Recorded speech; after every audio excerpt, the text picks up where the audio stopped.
Hospitality Marketing. I am your moderator, Lauren Gray. And before I get to start to introduce my esteemed co-host today, I would like to thank everyone for joining us from literally around the world, and for also the fact that for a little over 6.5 years as we bring this content to you, this time more so than any, it is so critical to have voices from our leadership. And with us as leadership of three, if not completely representative of our entire industry, but pretty much most of it, and that is Mr. Bob Gilbert with HSMAI, the Hospitality Sales and Marketing Association, as president and CEO. Also with us is Dr. Cecil Staton, who is the president and CEO of AHOA, which is the Asian American Hotel Owners Association. And we've had the privilege of having them for a couple of weeks now, being our third. And with us, new to us, is the president and CEO of AHLA, Mr. William Chip Rogers. And he gave me the privilege of saying that Chip. So thank you, Chip, for joining us as well. And thank you, gentlemen, for coming together and showing the solidarity of the situation that we're in, I guess, in that sense, for our industry. It could be so good to start with you, Chip, as to being the newest to the show to talk. Can you give a little bit of more of the mission statement of AHLA, and also where you see the association now, and where you think it's going, and so forth? Yeah, Lauren, thank you so much for having me on the show. Bob and Cecil, good to see you gentlemen again. Thanks for all you're doing as we have a situation here, which I know we'll get into, that has united us more than anything we've ever seen in the past, because the challenge is larger than anything we've ever seen. So AHLA, the American Hotel and Lodging Association, represents hotels and lodging, and we have virtually every major brand that is a member of our association, along with the owners and franchisees of that brand, and then any organization that is part of what we would call lodging and hotels. So many suppliers, great partners like Cvent and folks like that. Pretty much if you touch lodging and hotels, you are eligible to be a member for AHLA, and we're thankful that most are. So that's kind of what we've been doing for the last century, over 100 years. And up until about 3 weeks ago, our focus was the typical focus of most member organizations. We advocate on behalf of our industry at the federal, state, and local level. And then on our foundation side, the AHLA Foundation, we work almost specifically on workforce issues. And recently we added to that portfolio the issue of preventing and eliminating human trafficking.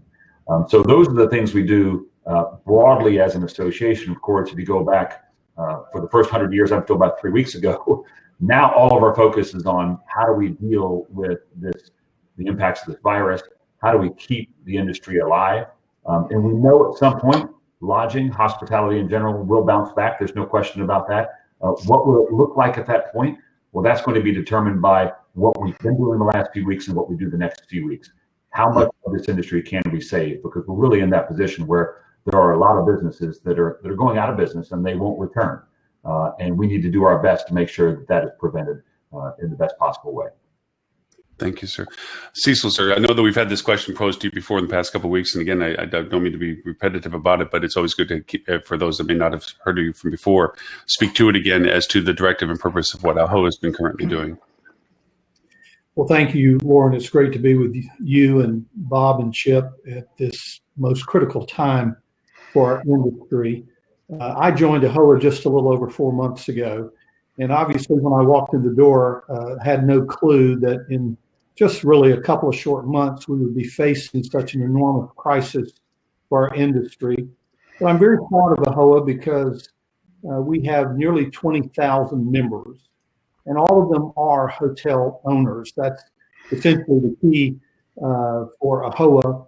They're in every community, literally across the United States of America. Many of them are first, second, third generation Americans. They live the American dream. They've been creating successful businesses, creating jobs, employing people, and having a dramatic impact upon the economies of their local communities. What we do at AHOA is we try to be the voice for those hotel owners. We do it through the educational offerings that we do. A very unique part of AHOA. We do great work in doing webinars. I would just simply say in the last 9 days, we've created 15 new webinars that address directly various aspects related to the crisis we're all dealing with. Just those webinars alone, we've seen almost 3,000 people already download them or take advantage of them. and we know that number is going to continue. We also do advocacy with the brands on behalf of our members.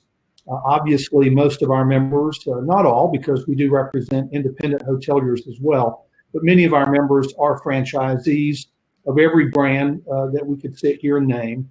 And so we do advocacy collectively or communally for the needs that they are facing to make sure there's good communication between our members and the brand CEOs. And so that has been something we've been involved in over the last several weeks. I know just this week alone, I've contacted personally every brand CEO to, one, tell them we're thinking about them. They're going through a tough time as well, but to also talk about ways that we can together survive through this crisis and have the best potential to come out on the other side as viable businesses.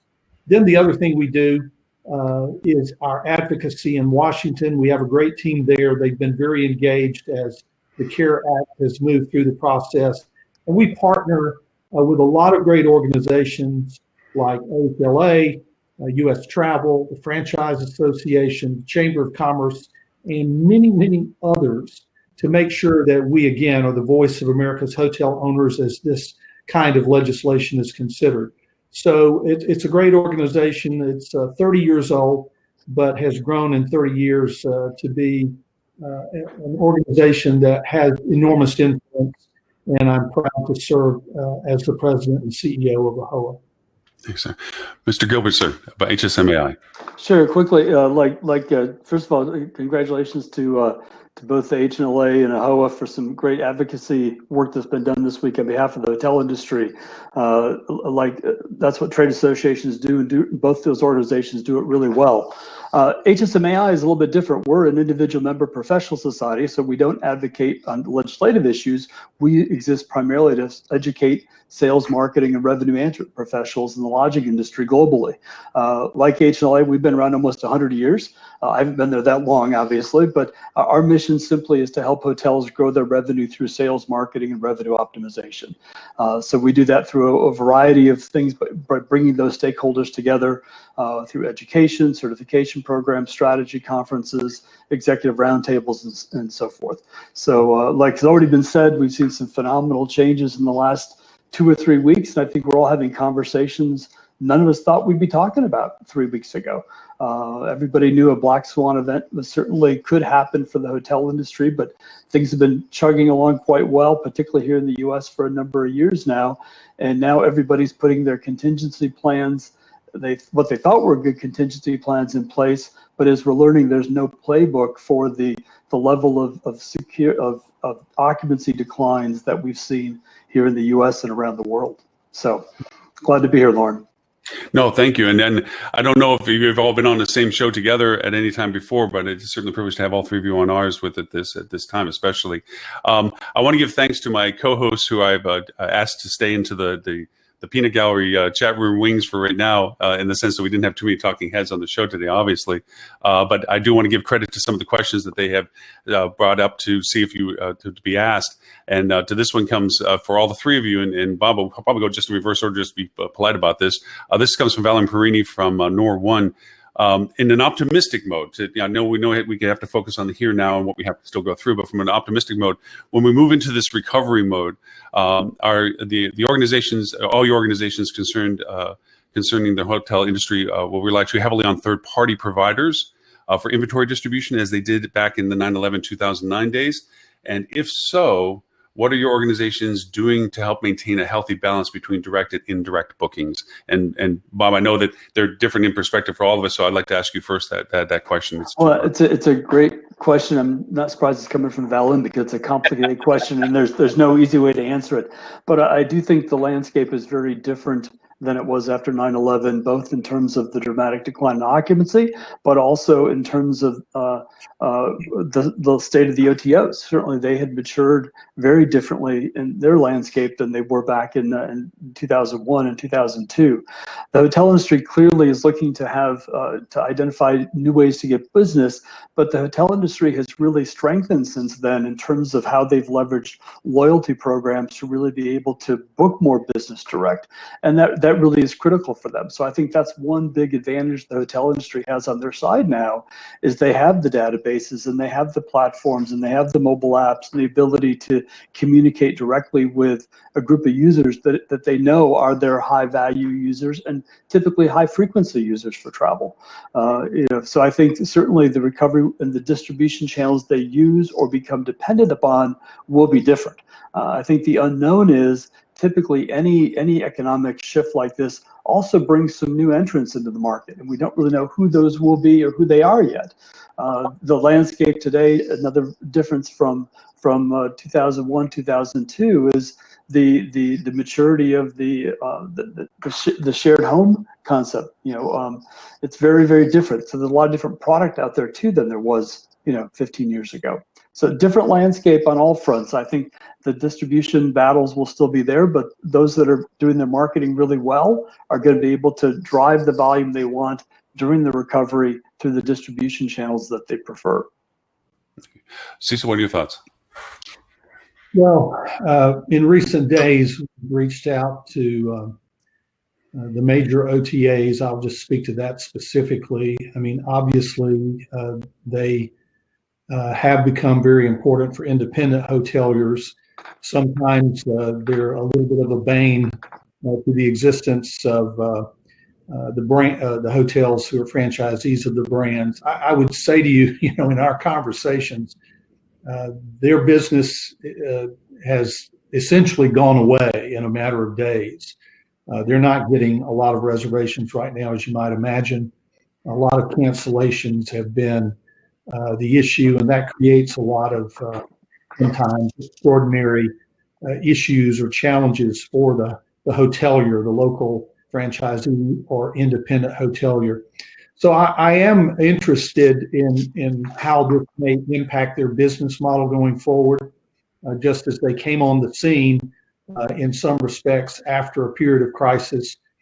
As we move out of this one, will they have the same role as they attempt to pick up the pieces?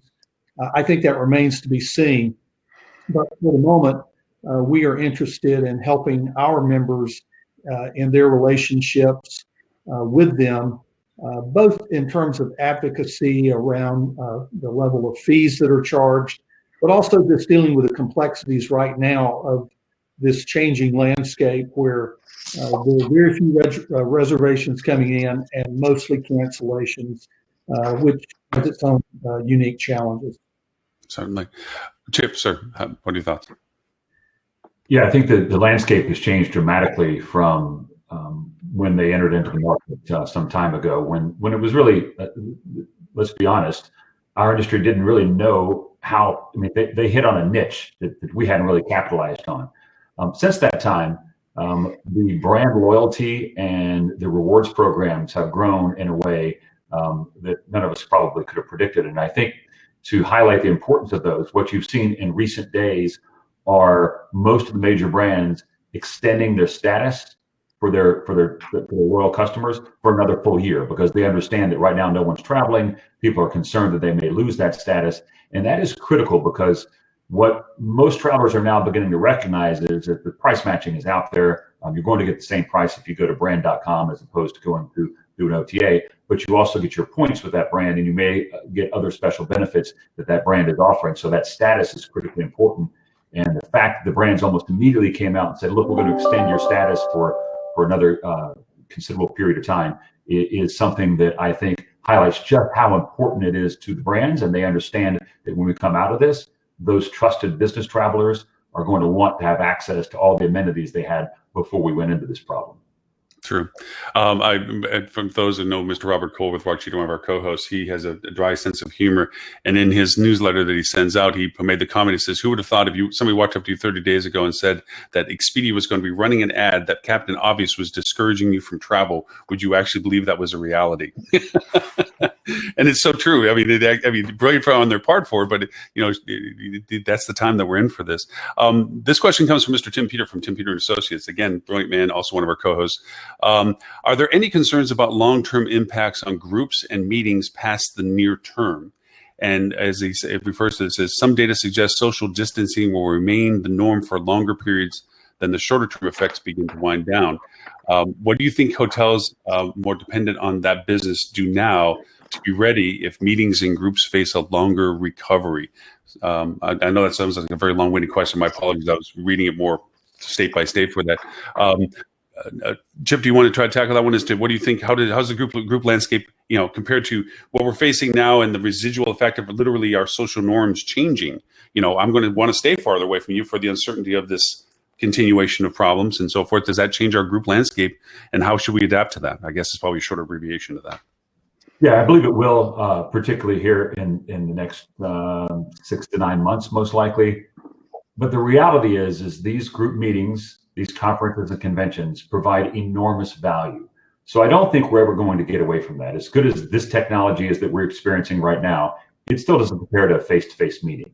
And we saw that after 9/11. If you remember, so many people began, I know technology was much different back then, so many people began saying, hey, let's get away from travel. We can just do these conference calls, these video conference calls. We saw that again, of course, after the Great Recession, where the technology was even much better.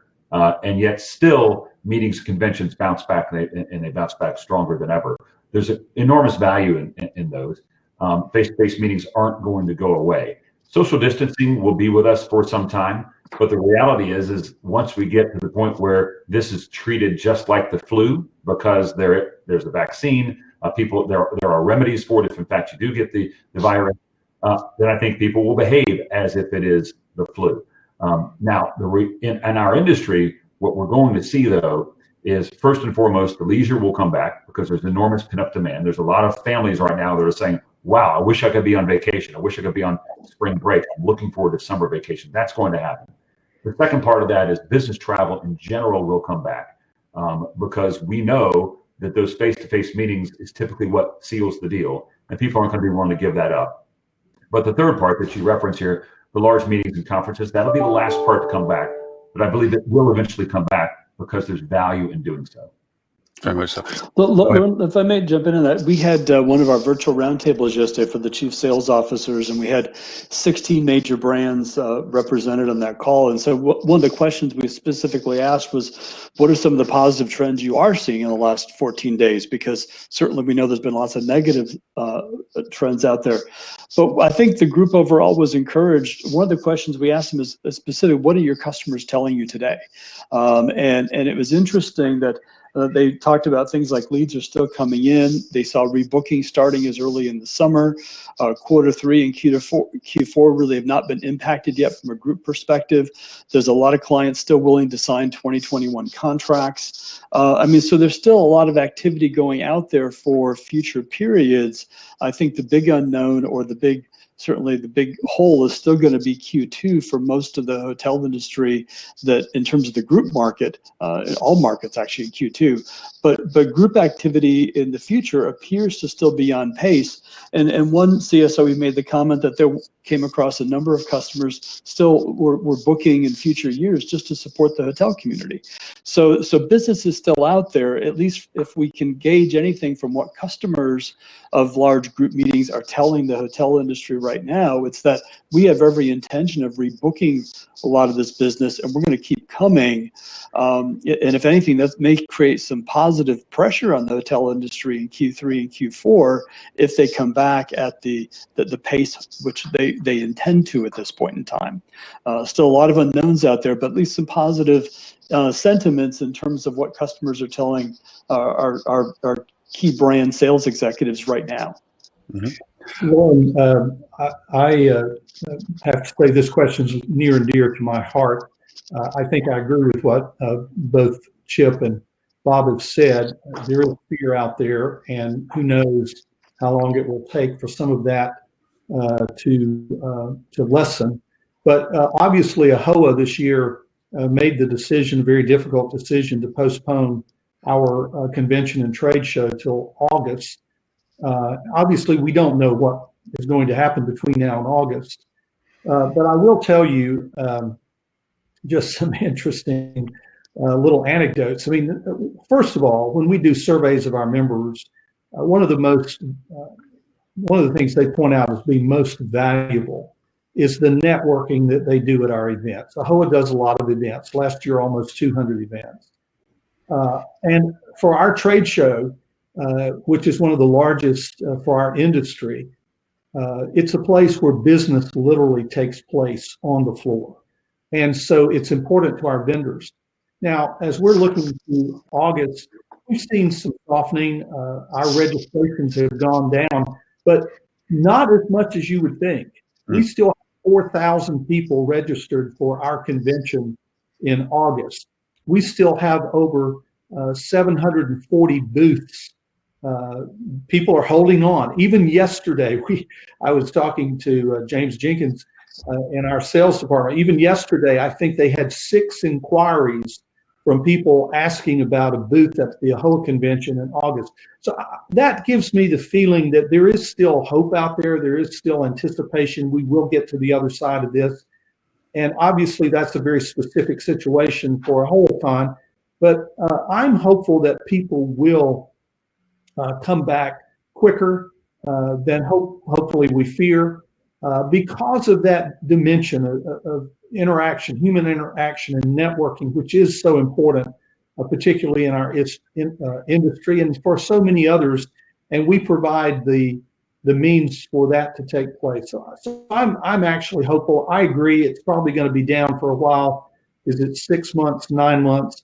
I suppose it depends upon how much longer this goes on.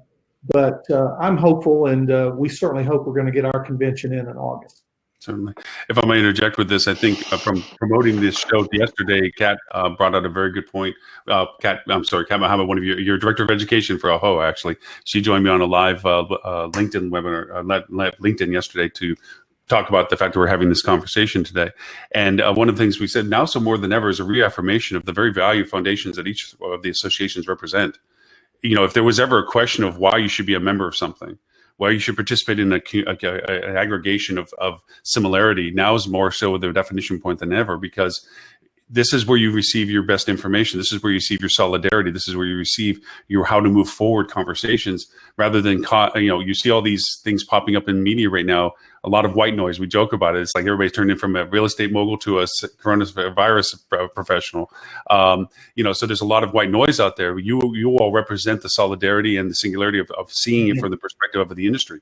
And so now more than ever, this is the time to reaffirm their memberships and connections to you all for whatever purpose motivations they have for it. So to that end, that going to the conference aspect of it, that creation of combinations, that ability to communicate is now more profoundly valuable than ever, or reaffirmationally so in that sense. So to that end, thank you, gentlemen, for that.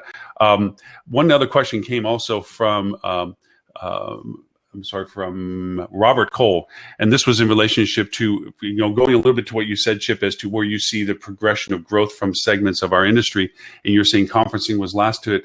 From the emergence of all this, how do you see the segmentation emerging? And I know we're far from the myopic of at the end as to whether the reality of it or not, but how do you see the progression of us coming from this? I mean, and that probably gets twisted to the fact that we do have the stimulus bill in place, that you all have been such a key element to the success of that.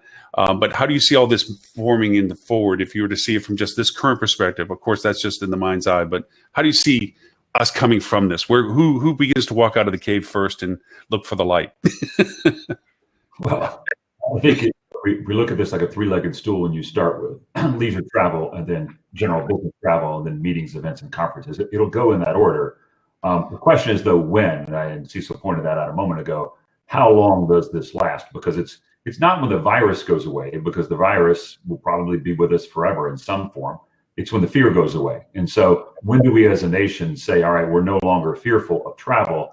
And I think what you're going to see, it depends on when that happens. But if it happens in, say, the next 6 to 8 weeks, as you can see my dog walking behind me now, if it happens in the next 6 to 8 weeks, then people are going to continue on with their summer travel plans, which I think is the hope of a lot of families right now. They're all cooped up in the house together. They want to get out and take those vacations. If this were to extend beyond that and extend closer to the school year, you may not see that leisure traveler as much, because folks got to get back to work. So I think it's really a timing of when we get past the fear. But I expect most likely it's going to be leisure travel first this summer. Sports will start happening again. I think that's one of the strangest things for those of us that are sports fans.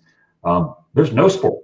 like there's always a season for sports, we often overlap, but there's literally no sports at all. So when those Major League Baseball starts back up, we'll see what happens with the NBA and NHL playoffs, and of course the NFL and college football will start in late summer. That will dictate a lot of it as well. Gentlemen, any other additions to that? I would just add quickly. I mean, I think probably many of your viewers saw the stats put out this week by the Global Business Travel Association, which are pretty gloomy about the corporate travel forecast. But historically, that's also been one of the quickest ones to rebound. People have to get back to doing business.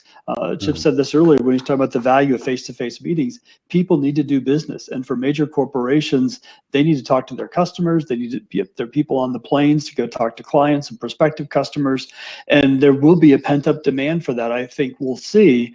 The big question will be when. But when business comes back, it should come back pretty quick, the corporate side. And general question for all three again, if I may, is, as we have all this penned up and this uncertainty going forward to this, from the association's perspective that each of you represent, how do you see each of your associations educating your memberships as to not nosediving into rates, not just trying to get any business for business, just you have that educated approach to the market as we enter back in there, because it's going to be like a Le Mans race, I imagine. Some cars are going to be out of gas, some people don't have drivers, and other cars aren't running. It's going to be kind of a mess when everybody starts jumping into this. What education processes do each of you see addressing in this modality so that everyone takes a measured means of getting into this logically without us turning into $25 room rates and 50-cent bus rides or something? Sorry for the analogies, but anyway, whoever would like to be first, but please go ahead. We certainly, as I mentioned earlier, created webinars very quickly. We're holding 1, 2, sometimes 3 per day. Right now, however, I would say most of them are focused on really how are you dealing with the crisis. And it's gone from what we did very early on, and that is, what should your standards be for cleaning? What do you need to do at the front desk? How do you protect your employees? What do you do if you have a guest that comes down with COVID-19? Very practical kinds of things. But we've moved now, as you might expect, for hoteliers to really help them think, how am I going to negotiate with my brand with respect to fees and things like that, or OTAs, or how even very practically to deal with what's going on in every community around the country. I mean, this week alone, I think we have dealt with 15 different states where governors issued emergency orders, which if we had not gotten into the process, could very well have excluded hotels from being essential operations and essential businesses. So we're in there trying to just literally help some of our hoteliers keep the doors open during this time. For some of them, it's how do you deal with banks? If you've got to go in and talk to your lender about getting forbearance of some kind, whether it's a longer amortization or whether it's interest only or deferral of payments for a period of several months. Those are the kinds of things we've been helping hoteliers with as they literally deal with this huge liquidity problem that this crisis has brought to them through no fault of their own.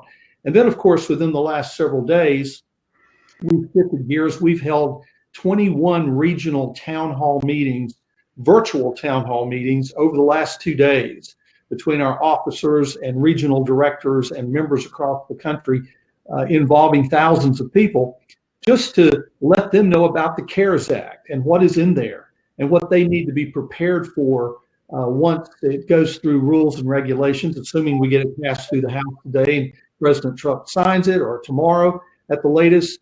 What are they going to do once the rules and regs hit? We're doing webinars this coming week to help them with that process as well. So it's a very different thing right now in terms of the kinds of educational offerings that we're trying to bring to our members. And I think we'll continue to do that for the foreseeable future. Gentlemen?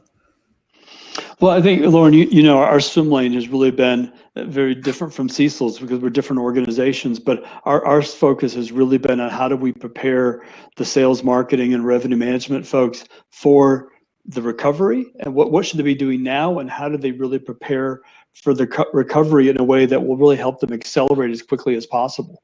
So that's really where our focus has been. From a sales perspective, people are still busy. They are still talking to clients. They're talking to customers. They're going to be in the front line of when those different market segments we talked about start rebounding. Marketing has changed. Certainly some marketing has been suspended, and new marketing messages are being created. You referenced the one by Expedia. You may have seen earlier in the week, Las Vegas came out with some new campaigns talking about the destination. That's what marketing people have to do. You've got to, reimagine what is the message going to be once we come out on the other side. And then from a revenue optimization standpoint, distribution channels still have to be managed day in and day out to make sure you know where that content and those rates and that inventory is being distributed. And that's where every company needs to make what's the right independent strategy about what are they going to do from pricing. As you alluded to earlier, historically history has proven that dropping rate does not increase demand, and that was one of the webinars we had a week or so ago, reminding people that here's what we've learned from history. Let's not repeat the fact that we want to certainly start the spiral to the bottom of the market. That doesn't help anybody. If anything, it only inhibits your ability to recover quickly when people start making those types of decisions. So those are the things we're pushing out to our members on a regular basis now. And as I alluded to earlier, we're doing a series of virtual executive roundtables.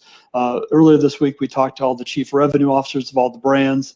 Wednesday, we had about 40 hotel management companies with their chief revenue officers. Yesterday, we had the chief sales officers on the line, and Tuesday, we'll have the chief marketing officers. And next week, we've got chief digital officers, and Friday, the chief loyalty officers. So all of the groups that normally meet face-to-face for us annually, we're at least now accelerating one or more virtual communities where they can connect and talk to each other about the current state of things. And we'll continue to develop content and webinars and more programming based on what those insights tell us. Excellent. Do you have any additional to that? Yeah, look, I think Cecil referenced it a moment ago. The education we're focused on right now is frankly survival for owners and survival for the industry. Hopefully that'll pass soon. But if you ask people what's on their mind right now, they're not really thinking about what's happening in 3, 6, 9 months. They're really trying to figure out, how do I make payroll? How do I make my payments on my debt? How do I stay in business? And so that's where all of our education is focused at this point in time. There will be a rush, as you mentioned, at some point. One of the ideas that I had that hopefully we can get others to join on to is, I would love for the president to declare a national travel month. I would love for it to be as early as July, where everyone gets out and travels. And if you could convince local lawmakers to be part of this, if you could almost call it like a tax-free holiday, so that you waived all occupancy taxes, you waived airline taxes, you waived sales taxes on restaurants, and you declare 1 month tax-free to travel, you would see an enormous jump back into the marketplace, because we see that in other areas. I mean, most of you, wherever you live, you see these back-to-school sales where they waive the sales tax and everybody goes out on one weekend and spends a ton of money. We'd like to see that for an entire month. But first and foremost is survival. And once we get past that, then we've really got to have the America is open for travel again message spread loudly. Excellent. Gentlemen, I want to be mindful of your time, and I want to take also this opportunity to thank all of you for your persistent support of the human trafficking issue and so forth. In mind, given even the current circumstances, everyone's focus on not letting that topic go away, and the initiatives that all of you have done for that have been remarkable, and we will always mention that on the show every time that we have the opportunity to.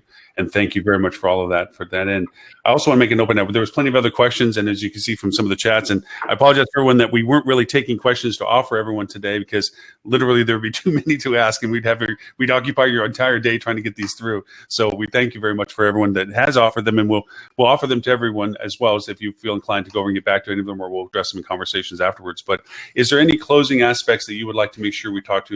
We didn't really talk about the stimulus package in as much in detail. We didn't talk about ramifications. We didn't talk about bad numbers or anything like this. I think I'm so thankful that we went the direction we did and had the opportunity to talk about your optimism and your perspectives. Is there anything that we missed that you don't want to make sure we missed? Is there some aspect that you want to make sure gets messaged out? And Cecil, we can start with you if you like, sir, and then we go around to the rest, and then we can wrap up any closing things you might say. Well, I just want to make sure everyone is aware of the tremendous number of resources that are available at ahoa.com. And I'm very proud we have moved those resources to the front of the paywall. So even if you're not a member of AHOA, we hope you'll decide to become a member after the fact. But even if you're not a member today, visit the website and take a look at those webinars. They are recorded. You can download them and watch them at your leisure. All of the resources that we have, a lot of one-pagers, some information about the webinars that will be coming up next week, including webinars specifically devoted to the CARES Act and what that is going to mean and what hoteliers should do. Enormous amount of resource there, and it's continuously updated on a daily basis. You can sign up for our daily update, which we're sending out to probably 25,000 people a day. It's really a great resource, and we invite you to take advantage of it because that's absolutely what it's there for. But thank you, Lauren, for letting us be on and talk about all the issues. We appreciate your outreach and our partnership with you. And, as we like to say, we're going to get through this. It will end. But the only way to get through it is to stay strong together, and we'll get through it together. So thank you very much. Oh, thank you. Chip, sir. Yeah, the unification that the industry has seen over the last 3 weeks is like something that I've never seen before. Everyone typically is out doing their own thing, and that's wonderful, and it works. But when we needed a unified voice, everybody came together. The reality is we're still in the middle of this process. Yes, the CARES Act, I assume it's passed the House now or is about to pass the House. But again, that is just an economic stabilization act. That is not an economic stimulus package. There will be more legislation. And the only way to make sure that our industries are protected in that legislative process is for us to remain united. We have something on our website called Hotels Act. It has generated over 100,000 letters to Congress in the last 3 weeks. It's absolutely free. And it's the opportunity for the entire industry to get together to make sure that when an issue arises, and we need instant emphasis on messaging to Congress, that everyone can do so in a unified way and an effective way. And so we certainly hope everyone will go to the website and sign up for Hotels Act. But the more important message is that, yes, as Cecil mentioned, this will pass. But once it does pass, let's not let this unity pass with it. Let's make sure that as an industry, we are staying together, because there will be other challenges, hopefully not as big as this, but there will be other challenges. And we've seen in the last 3 weeks what staying together can do in meeting those challenges. Excellent statement. Thank you, sir. Mr. Gilbert. Yeah, just to wrap up real quick, I think we mentioned this before, but I think all of us have great resource centers on our respective websites, as we do at hsmai.org. Ours, of course, is focused on what sales, marketing, and revenue management folks should be doing now. But I think as difficult as the past few weeks have been for everybody at some level of their life or their job, know that this industry of hospitality and travel is resilient, and globally there's still are already studies out there. We know people want to continue to travel, and people will do that from a business perspective, from a leisure perspective, so meetings and conventions. So it will come back. We just have to weather the storm right now and take confidence in knowing exactly that recovery will be there. We don't know when yet. Very good. Thank you very much. And all of your resource tools, I know that I've talked to everyone representative of your individual associations, are aggregating those for us. So, of course, we'll be on the show notes for the show, this show, and also all the show notes, everything will be distributed to all of you, all your associations as well, for any usage that could be helpful and what have you for it. As Bob and Cecil already know, but Chip, you are always, whenever you would like and feel that this is of any helpful or anything like that, you're more than welcome to come to the show at any time. It is at all of your gentlemen's disposal if the voice can help yours in this process and beyond, whatever. I just said we've been here for 6.5 years doing this, so we appreciate it if you think that can be helpful for all of you all.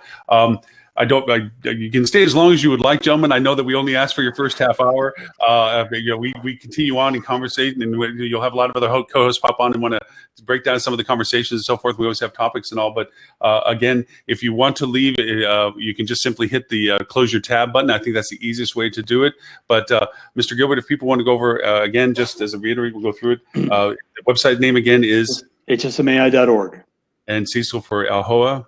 AAHOA, ahoa.com. And Chip? AHLA.com. And unfortunately, I don't want to leave, but I've got to leave. But thanks for having me. Yeah. Chip, it's been a pleasure. you all for being on the show today. A privilege. Thank you. Thank you, Lauren. All right. Take care. Bye-bye. I know. And it's just me on the screen. Yay, Tim. Thank you, my co-host, for sitting in the wings, for letting them be the talking heads. Oh, yeah, of course. Sincerely appreciate that. That was interesting dialogue. And I'm sorry I didn't get to everyone's questions. Hey, Steph. Hey, Valyn. Hey, Stephanie. Hey, Valyn. How are you? I got to some of you all's questions. Valyn, I loved your questions. I thought they were great. Stuart growing a beard. Well, I don't know. Don't think that's really what you can call it. Okay, well, it's I'm a shadow. not shaving to see what happens, but I would not call it a beard at this point. Hey, Kat, thank you for putting up those links. I am going to aggregate all the links. I have them on the list. I was going to put them up as a screen, and I'm like, I'll just put them up in the show notes, and we'll share that later. I think you can take the show and take the first half and slice it, and put the links with it, and then have that as its own content. So, I may have missed my moment, but Stuart, I'm not shaving my head to see what happens, and unfortunately, this is as good as it gets. So, well, it's about like my beard, to be honest. So I've been the one that had the privilege of talking for a while. So I'll leave it to you all to talk a little bit. What? I mean, again, I didn't get to everyone's questions, and I think some of the questions, and Lily, I appreciate the ones you gave me. I wanted to steer away from the "what do you think the future is like" conversation a little bit, because I don't think any of them would have really answered directly towards that, because I don't think there's no answer to it right now. Right. I thought one of the best answers, and first of all, I thought it was a great discussion. Well done, Lauren, in terms of moderating the discussion. Good answers, a lot of good information there. I thought one of the best things that anyone said was when William said that that travel will come back when fear goes down. I'm paraphrasing because I can't get his quote exactly right, but basically that the business will come back once people aren't afraid to travel. And I think that's obviously, we're not there yet. We're going to be a ways before we get there, unfortunately. But I think that's exactly right, that once people feel comfortable, they can travel without risk to themselves, their family, their loved ones, etc. And, that's a day we're all looking forward to, obviously. Yeah, but there's a second part to that, which is when they also have the money to travel, right? Well, sure. So, I mean, the 3 million people applying for unemployment this week, it's twofold, right? So they have to be afraid that they won't get sick, but they also have to know they've got enough cash. Right. No, that's a great point. So it's going to be, it's my guess is that the fear will recede before there's enough disposable income to pay for it. Yeah, and I would reiterate that too. I think there was a lot of optimism, which is great, right? We need a lot of positivity now, and they talked about how groups will come back quickly, slower than leisure, obviously, but business travel will also come back as people need to be face to face. And I agree with that wholeheartedly, but I think the reality we're going to deal with is businesses and individuals, because they are strapped for cash, are going to be a little more mindful, and that extra trip may be cut now. So I think we're going to see it come back, but it's going to take time, probably years, to get back to the level we were at prior to this. So one of the things that we found to be true the last two downturns, and I suspect will be true now, is luxury tends to be a leading indicator when things start to get better. Because, Valyn, you're exactly right. I mean, disposable income becomes a problem, but in the luxury market, disposable income pretty much is never a problem, right? So, that will be the green shoots. Now, obviously, for some hotels, that's not a customer that they attract and the like, but at least it's something to look for to see if the luxury properties in your market start to do better at a certain point. That's an indicator that, we're starting to get on the other side of this from a challenge perspective, at least to some degree. Yeah. And is that our executive producer with you? Yes. Hi. Oh, hi. Oh, hello, sweetie. How are you? Breakfast time for young people. Question for you all. I know quite a few of you are called upon by the industry as subject matter experts for conventions and conferences. We still have our conference on the books for August. Do you all still have speaking, or those that have been asked, do you still have existing speaking opportunities suggesting that those conferences are taking place? Yeah. Later in the year, yes. Yeah. It's probably August is the earliest for sure, but yeah. Because I don't think the data conference has shifted out of August, has it? Out of Nashville? No, because we have Dwayne Vincent speaking or offering a chia at our convention, and he mentioned it's at the tail end of our conference, actually. Mm-hmm. Mm-hmm. Yeah, I think it's. Sorry, go ahead, Lauren. No. Go ahead, Tim. Go, please. I was going to say, I don't know about everybody else, but my conference speaking peak always seems to be February, March, April, May, and then September, October, November. So the summer's always slow anyway, but it does seem like September, October, November, everything is still on the books. Everything through May has either been moved to the fall, been canceled outright, or been converted to a virtual opportunity. Yeah, or through June, actually. Yeah, I was going to say at least mid-June. Yeah, I had nothing on the books in June, so I can't speak to that personally. But yeah, that makes sense. Yeah. Okay. Well, Mr. Roberts said he had something else to do. He gave us some great stuff for it. But I mean, there was some questions that we didn't get to ask them. Hey, there was one question, Lauren, that you really should have asked, right? Because they all dressed up fancy for the video conference, but you should have asked them all to stand up to see if they were wearing pants. So did you see that there was an EVP of merchandising from Walmart on CNBC yesterday? And this is an actual data point. I laughed heartily at this. I'm not going to lie. That they have seen a significant increase in sales of tops, but a big decline in sales of bottoms. We basically live in the waist up economy right now. Camera ready means shirts and background. How many searches might go for backgrounds now? Like how to put a background or green screen behind you or something. Yep. And I may or may not be wearing Adidas track pants right now. I was thinking that's all. Yeah, no. Well, Tim, you got me beat because I'm not wearing any pants, and I had no plans to in the next month. I'm not going to ask you to stand up at all. Right? I know we didn't ask them about some of the things that Robert was trying to point to individually with them because I wanted to keep them all engaged. I didn't want to go singularity out on it. And I think, Tim, that was your recommendation. Or Rob, I forget, but it was, keep it cohesive. But some of the things were some of the details about the stimulus package. And I know that Robert's pretty much been on the forefront from our social postings or in our little social group that he's been doing. But any insights from anyone as to what they're seeing is coming out of the package in detail? Any details that are striking or standing out that were surprises? So, I mean, the one thing I will say is I thought AHOA had sent out a terrific, inside the CARES Act summary.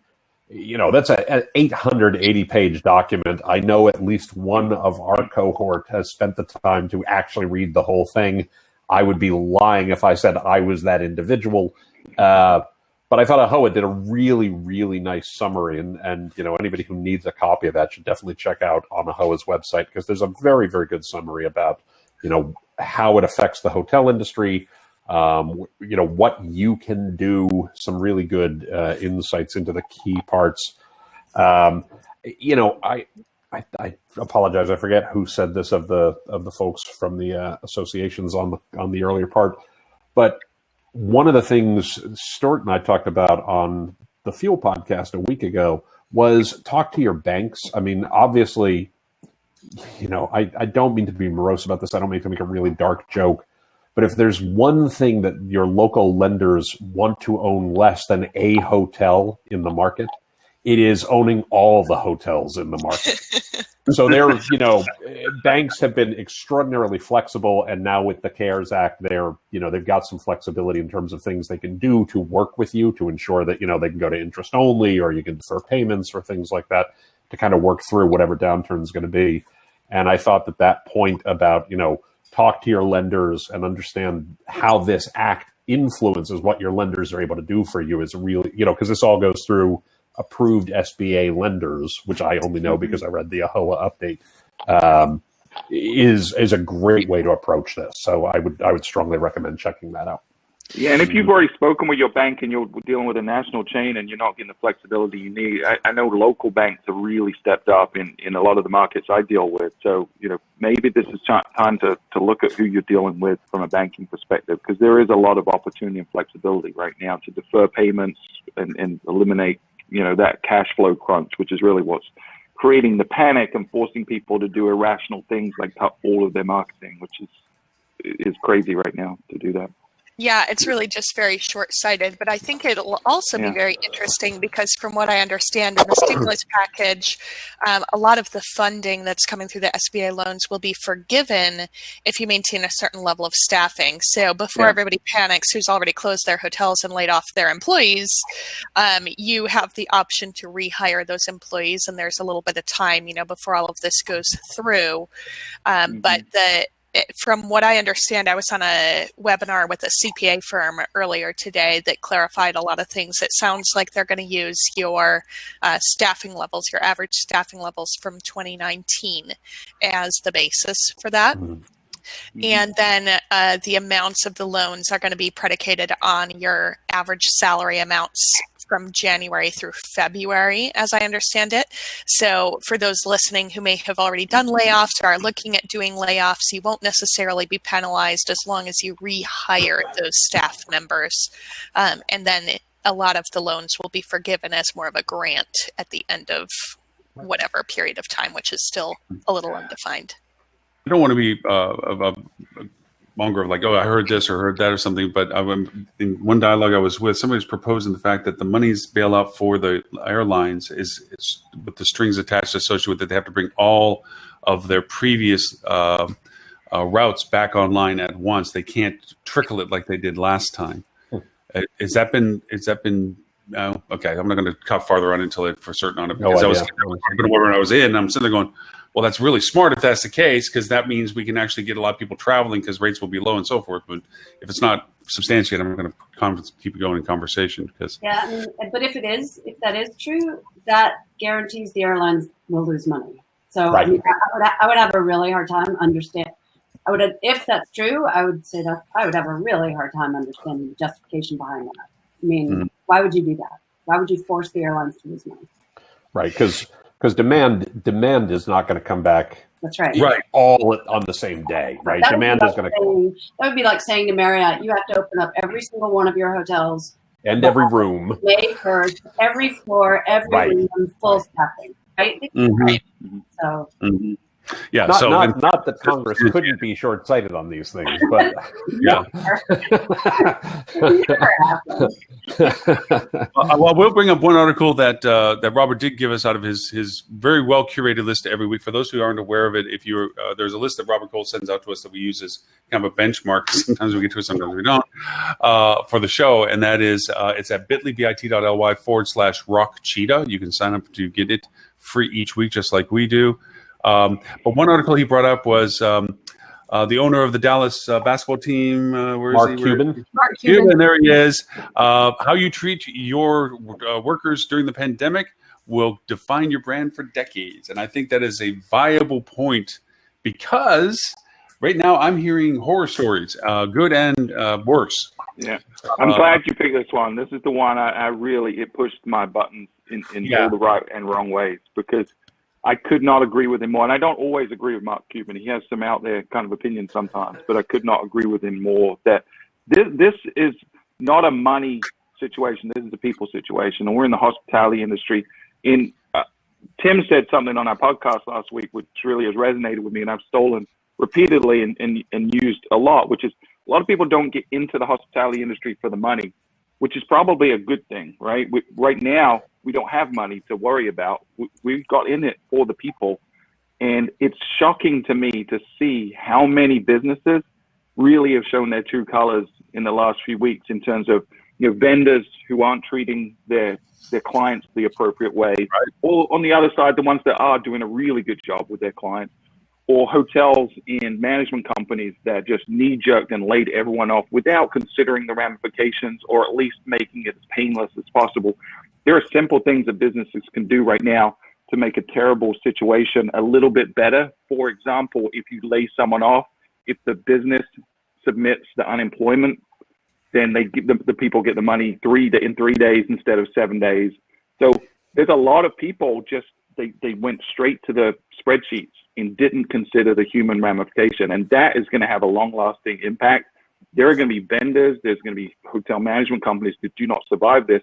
And the ones that don't are the ones that did not put humans first, didn't put their people first, both both their employees, their guests, and their partners as well. Well, and if I can jump on that for 1 second, I love technology as much as anybody. I mean, I do digital marketing for the vast majority of my career. I cannot think of a single example where a piece of technology or an amenity has been a long-term differentiator in this industry ever.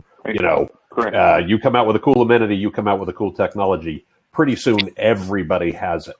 What people remember about your property, what people remember about their experience when they come stay with you, are their interactions with the guests, with the staff rather, their interactions with the people who work there, the actual spirit of hospitality that they experience.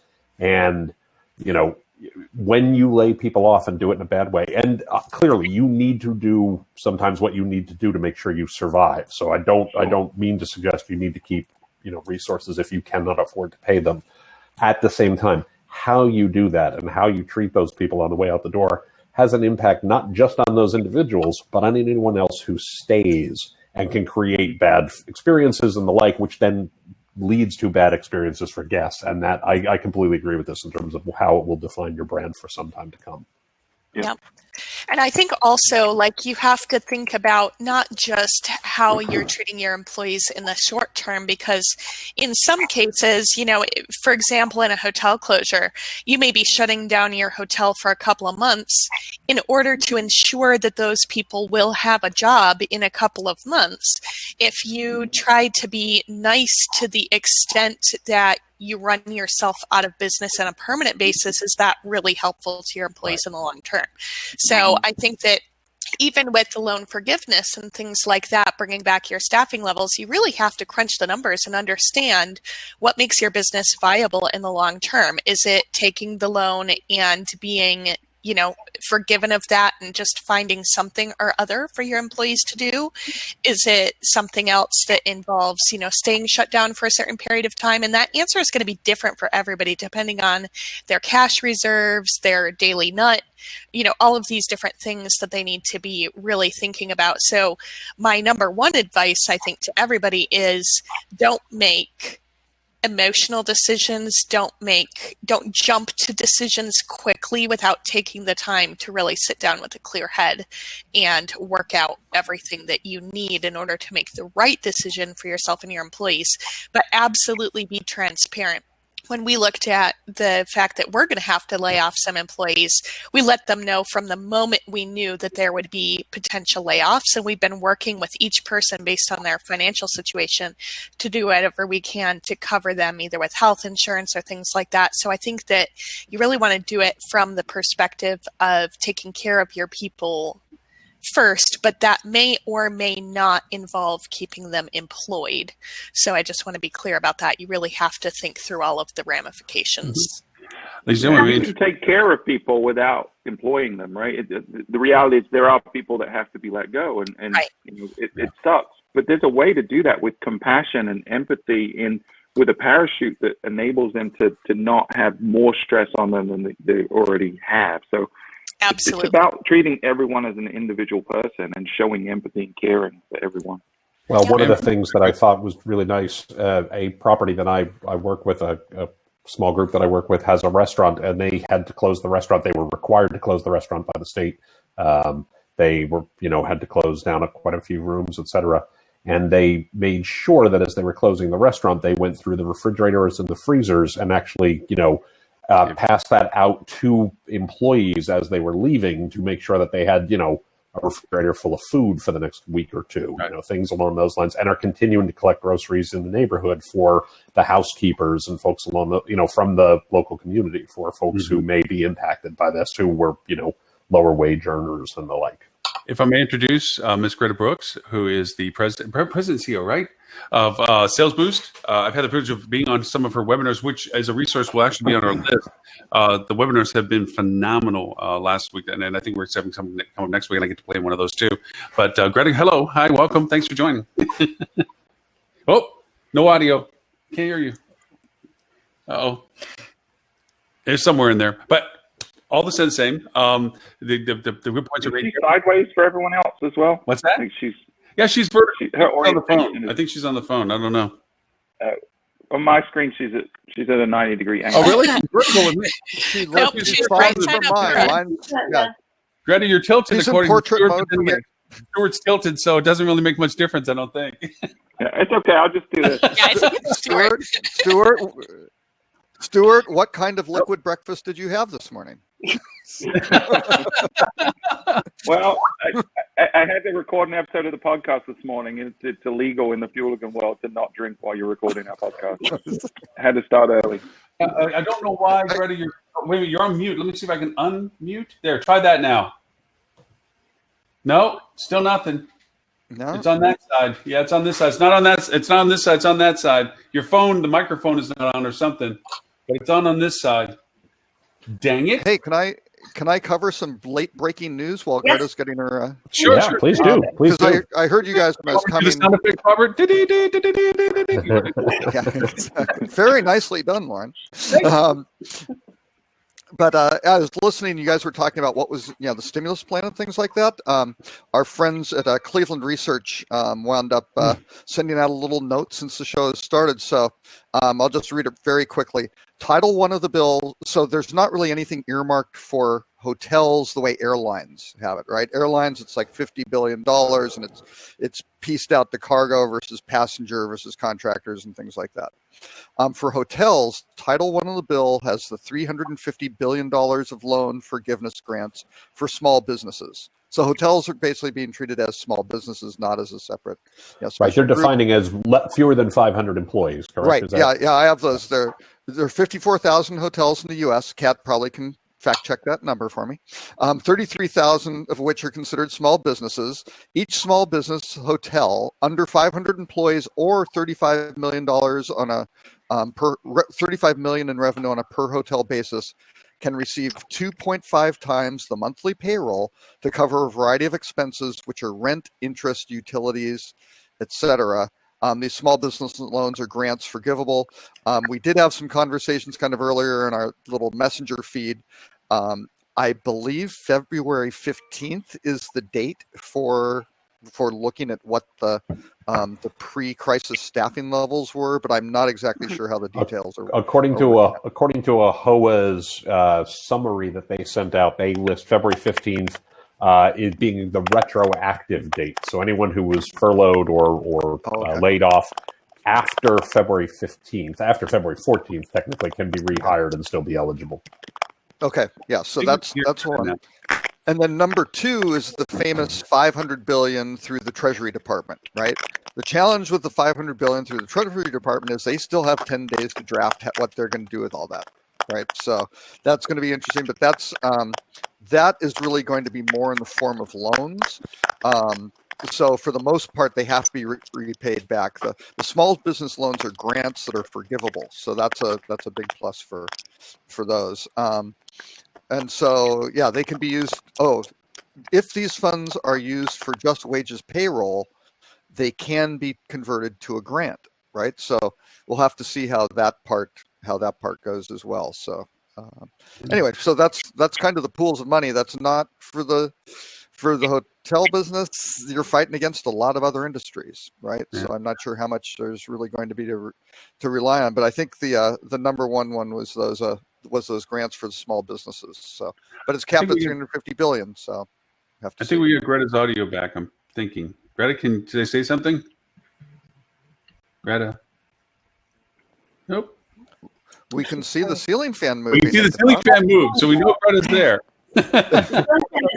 Doing really weird things. So. It is kind of weird. Greta, can you say something? See if your audio's working. Somebody's typing. Somebody's typing. Whoever's typing, mute yourself. Yeah. Oh, yeah. Who's typing? Whoever's typing. Not it. Hands up. Stuart. It's not me. I promise.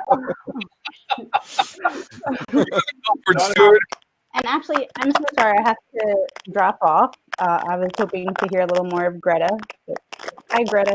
Hope it works out soon. She's got to be the one typing because it's the only new thing we have. I don't think that's static. I think that's actually Greta's microphone. Anyway. Nobody can hear me. I loved So, but thank you all. I'm going to drop off. It looks really cool seeing everybody on screen right now. Yeah. But have a great show. And hey, if you guys want to find me, check me out at ahoa.com or email me at cat.m.speaks@gmail.com. And Kat, thank you for everything, for coordinating this. It was like a wonderful job. Thank you very much for that. All right, I'm trying to bring some superstars. Hey. Why not? As opposed to the direct we normally have. Yes. Oh, because it's an appropriate lineup. Oh my gosh, I'm getting blown up. I will see you all later. Have a great weekend. I know. Thanks, Kat. Bye. Greta, I'm so sorry this technology is not working for us to have you join us. It would have been fun to have you jump in on this because, like I said, they've been doing some pretty cool webinars too, accurate webinars, good information, good feeding, just not this general fluff and stuff throw out that we're seeing so many people do. Are you including yourself in that, Lauren? No, I'm excluding myself. I'm pointing to Fuel Travel when I say that. What's this cotton candy stuff they're throwing out? Oh, there were at least 5 articles. I was really thinking of doing an article shaming at the beginning of the little newsletter, but I chose not to focus on the numbers. Stuart, I'm taking your link if you don't mind. I'm putting that into the whole note thing about resources and things and stuff, but that applicable to the current conditions and conversations and so forth. So it's really good stuff for that. But Mr. Cole, thank you as always for your list of things. Do you want to think that we should hit the main topic, or do you think the topic has already kind of brought itself into conclusion with the coronavirus? Hotels now. I couldn't listen to I was trying to kind of partially listen, but I had to focus on my other call. So. All right. Well, I'm not really sure what they talked about, but I think it seemed pretty good. I'll throw it up. I heard it was outstanding. The word on the street was it was fantastic. Considering a week ago, most hotels wrinkled their nose at the very concept, and now all of a sudden, the hotels are going, "Yeah, I can do that." For the hospital, that's. Yeah. I think Kat's gone. Kat can vouch for us.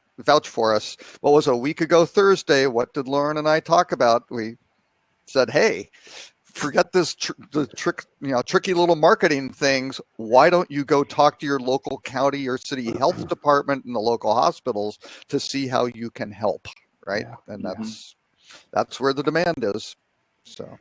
Yeah, and it is a reality because I know from even my clients in like San Antonio where at first it was like, no, we're just going to shut down, leave it as is, not knowing the durability of this. Now it's like, wait a minute, maybe if I do approach the local government, proximity to the hospital, containment, they need the space. And now that the conversation of possible renovation anyways coming into the conversation, a lot of hotels are really reevaluating the renovation schedules.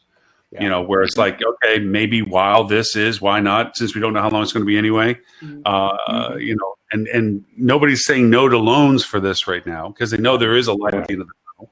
So now what you thought you weren't going to do might be the time to do it.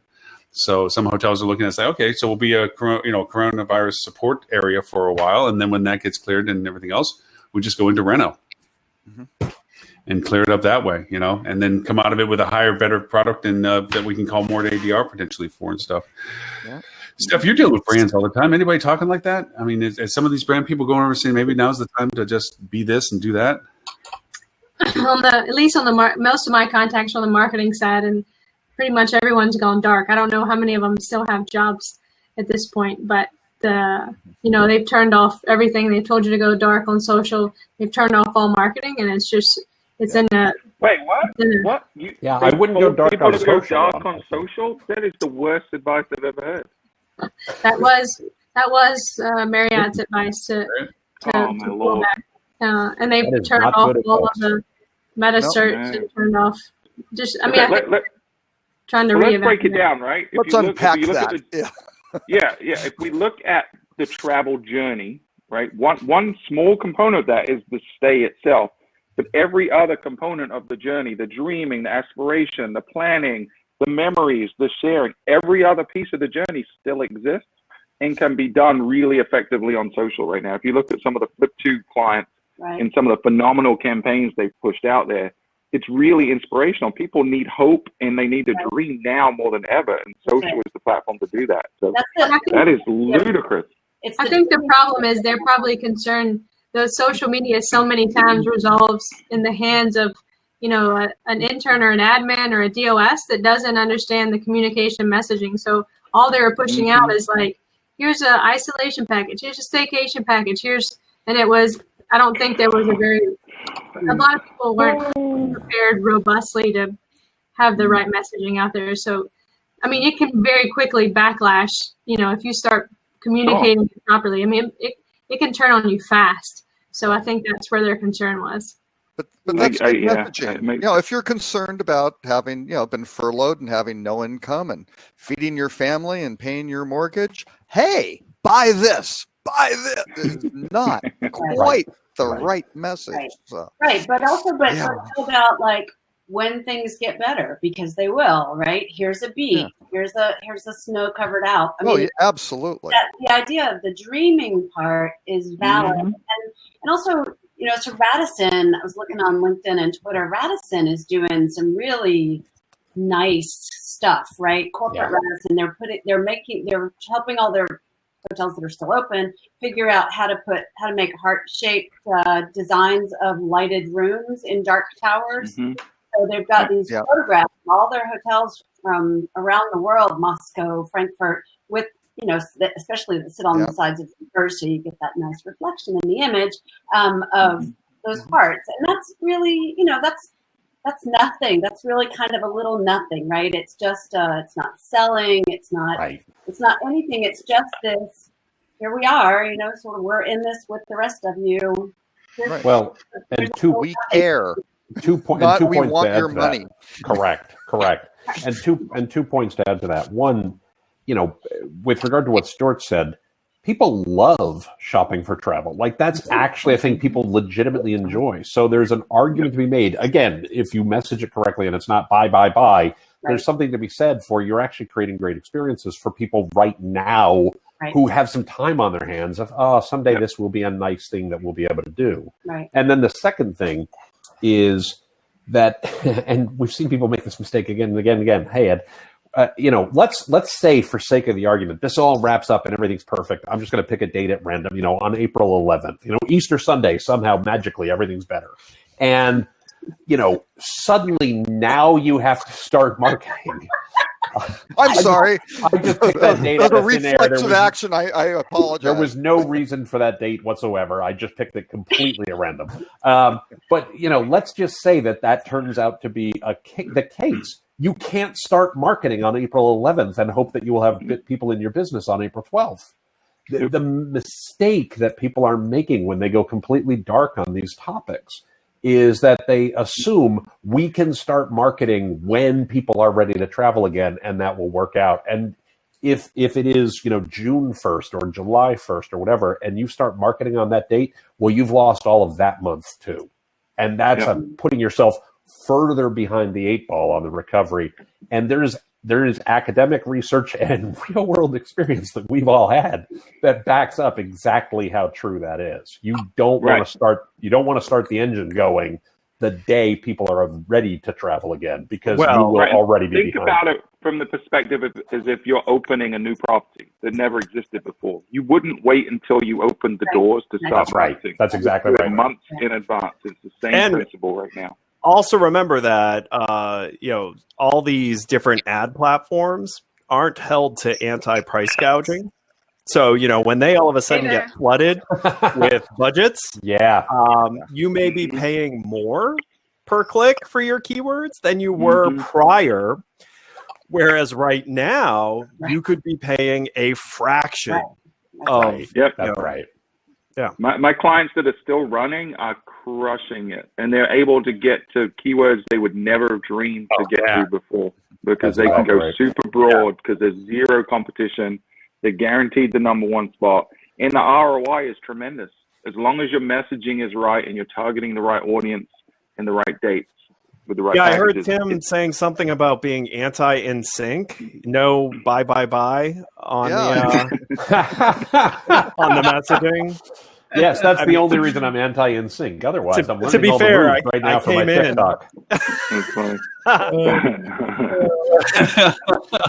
But to that point, I agree with Stuart in great deal. It's like I have hotels in markets that aren't closed, but hotels are closing in, that I am walking across miles of marketing voice territory that for pennies on the dollar, and the business that's still there, air crews that come off the plane and every airport, their hotel is now closed and the force majeure is closed, and they don't have content and they don't know where to stay. I got a place. People that are stuck between what they're doing, where they need to go, got a place. People that need to go over and be length of stay in the city for whatever reasons, I got a place. And we actually have, for the first time this week, for the past 5 days, have twice as many reservations as we've had cancellations. Now, it's a weird contrast to ever say, but in the world of, I'm pretty dang happy. Yeah, right. Yeah, Absolutely. And it's because I'm literally standing on top of the hill of Best Hotel Inn, Downtown Inn, of Discover What, because it's 68 cents a click where it was $24 before. I think we actually have Gretta on audio. You're making it back. But Gretta, is your audio working? I am hoping my audio is working now. So we should all pretend we couldn't hear her. What? I don't think I can hear it. So we'll just look at your small picture, but we'll know that you're there for it as well. If there's anything you want to chime in on, you just need sharp elbows with the group because we'll just talk over it. So if you just want to pounce in, just pounce in. I wanted to pounce in on what customers are doing, and we held webinars. Gosh, time has flown by now. Last week, and a lot of hotels are doing a great job with day rates for alternative office space. They're also doing a great job with, talking to their local hospitals and city, as you guys mentioned before, but really put themselves into a situation because those medical providers want to find a place to be safe for quarantining themselves. And so having packages that help them understand, they'll be safe and they'll be quarantined, and, talking about all that social media that you're discussing, those hotels that are coming back to us saying they're using those, those tools in their toolkit, they're actually seeing some nice effects. They're able to keep their doors open and keep staff. So it's not everybody, but they're at least able to keep their lights on, and that makes an asset owner very happy. Mm-hmm. Yep, very true for them. And actually on that, in the comments or in the chat, Del Ross posted a great list, hotel effectiveness of deep cleaning techniques. And please, hoteliers, tell your customers what you're doing. Now, you don't have to go run big ads and pay-per-click on your cleaning methods, okay? But let them know. And the hospital are going to be very interested in that. That was, again, one of our recommendations. We said, go to the hospital, say, what should we be doing? Here's what we do to clean the rooms. Can we do stuff better? But this is a fantastic checklist. And again, if you can start reducing the stress and start creating trust that you're doing the right thing to protect them, that will be what really carries you along when this stuff starts clearing up. So the converse of that is what drives me crazy, which I've posted in our chat room a couple times, which is basically upselling to a clean room, right? Yeah. So that drives me. I'm sorry. What? All right, that's excellent. So like an anti-COVID-19 room, right? Or what was it? There's a property in New York City that said, we'll put you on your own floor. Oh, that was the Omni, yeah. Oh, no, it was actually, I think it was a Crown Plaza. But anyway, I'm sure more than one of them has done it. So the other side of that coin, if I was a consumer, if I was a potential guest, I'd say, so what are you doing with the rest of the rooms, right? And so guaranteeing infection. Oh no! Now wait. Valyn has stumbled upon finally the use case for attribute-based selling. That's so the base level is bring your own sheets. Okay, we know that, and then you can work up with. I have to echo back to what Stuart was talking about in the blind eye that Brand was totally flat-footed with this. All of us were flat-footed with this, but the Brand especially seems to be tone deaf on some things at this particular point by thinking of those terms, because now we have I'm going to, Lauren, I know we always have this argument, but I'm going to push back on this. Come on. I think if you look at some of the things some brands have done, Best Western has done a remarkable job in terms of they are waiving tons of fees to owners over the next, 2 months and things like that. They did that quickly. They did it like 3 weeks ago. incredibly quickly. I'm trying to look up the things, but I mean, this was really, really well done and a model for, for their franchisees for their members, across the board. And I can't find the exact thing at the moment, but basically, all co-op marketing fees waived, all brand fees cut by 50%, all reservation fees cut by 50%. That's tangible, but not all the brands have been so generous. By the way, I completely agree with that. I always push back on the blanket statement of the brands did a bad job. Some did, some didn't. Right? It says next brand guy, right? I think it's just the next brand guy. I mean, you're not wrong. Who works with independents today for a reason. Sorry, Stephanie, go ahead. Some of the hotels that I work with, have relationships with the brands, and where some of the marketing services have stopped. I said, okay, so what are we, we're still having to pay for account management services for these hotels, even if they're, and they're saying we're still working on how we can help. And, we're however many weeks in this crisis and we're still waiting for an answer. And we're like, well, if you can show value, then that's one thing, but, you got to work with us a little bit.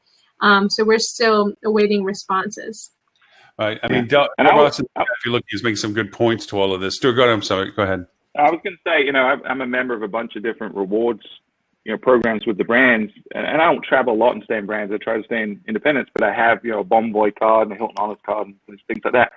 It's been a stark contrast. I do have to tip my hat a little bit to Hilton. I think they've done a much better job than Marriott and a lot of others in terms of the flexibility they're communicating to folks and just instilling a little bit of empathy and confidence into people. Even if you booked a non-refundable prepaid rate, they're offering the flexibility to change that. And they've said if you still book one of those, they're still going to give you flexibility beyond this. So I would say some are doing a better job than others. And if you look at the type of headlines that are coming out, I think, this is my opinion. I'm not a brand expert, but I feel like Marriott's probably getting a little more bad press than most of the others. They were one of the first to cut jobs en masse. I feel like they've made some missteps. They were very reactive quickly without being strategic about it. And I feel like folks like Best Western, folks like Hilton have probably done a little better job looking long-term versus just focusing on that short-term, oh shit, what do we got to do right now? Well, but Arnie's video was stellar. I think that was. Yeah, I mean, they did PR it correctly, but you also have to realize they are substantially larger than most other brands. So to turn a ship requires, kind of knee-jerk reaction in order for it to come out to where they did the same thing another brand did, but it took them 3 weeks to get it through their system.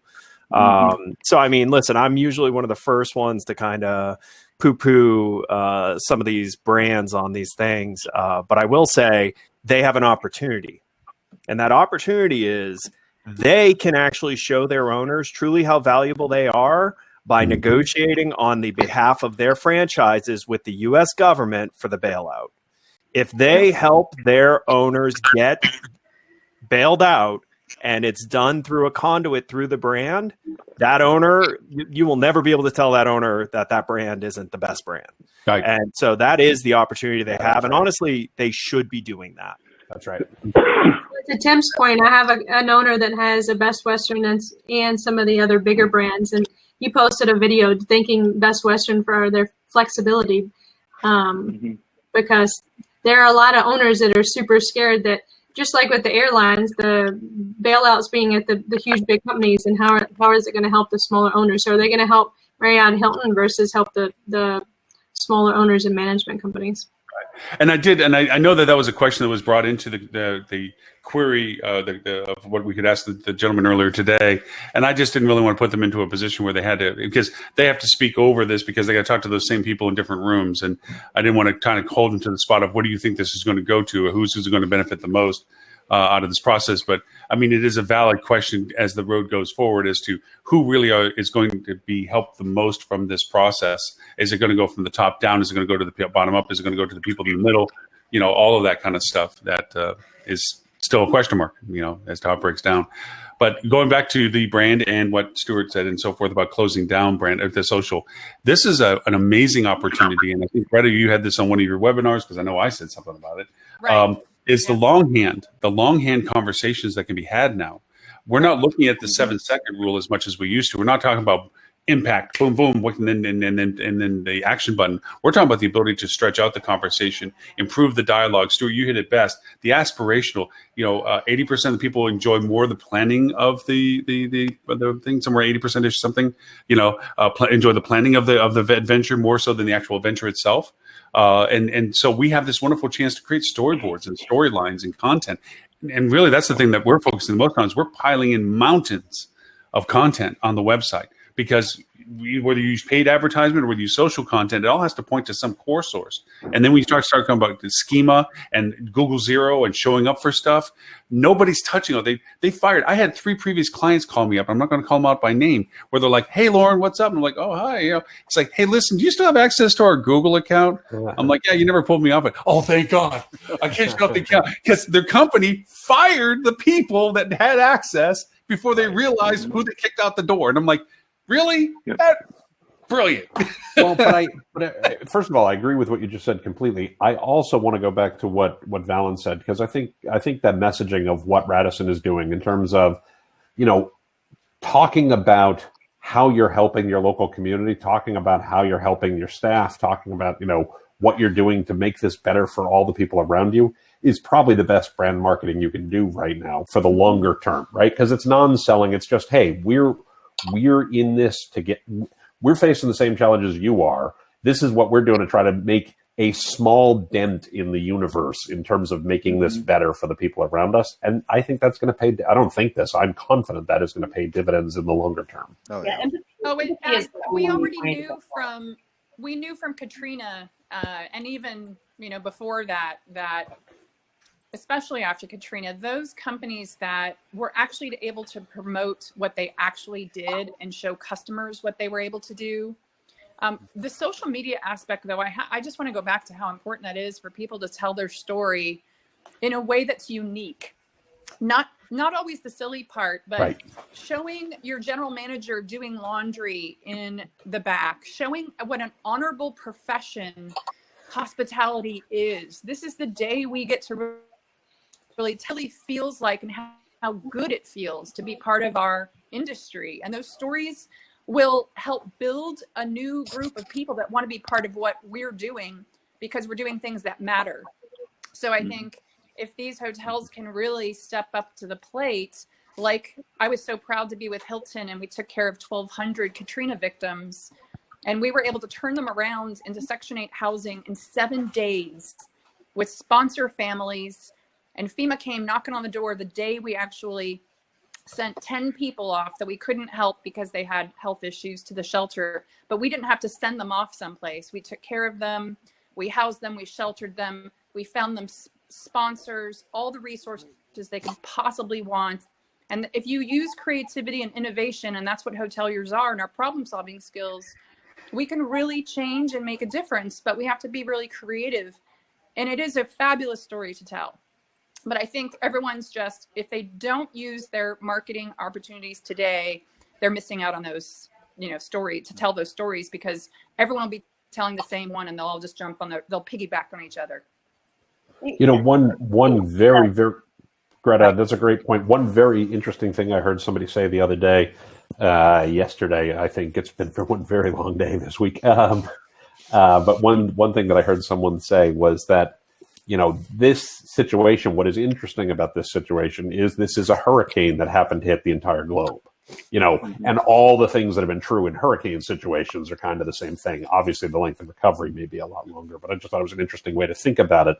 As you, as a hotelier, think about your playbook for how you, pull through this. You can kind of lean on the lessons you've learned if you're in a hurricane zone. And if you're not, talk to your friends who have been through it, because the playbook is comparable with a longer duration. Although I will say there's a one key difference because of it hitting the whole globe. If you actually look at most marketers' hurricane playbook, it's just shut off your targeting to those areas that would be offended by the messaging. That's actually the really tough position marketers are in right now. Like, the reason I wasn't on till just now is I was on a call with a hotel group that has to stay open. And they have to stay open partly because they're housing a substantial amount of doctors and nurses for a large government effort, but it's not enough to make the hotel profitable.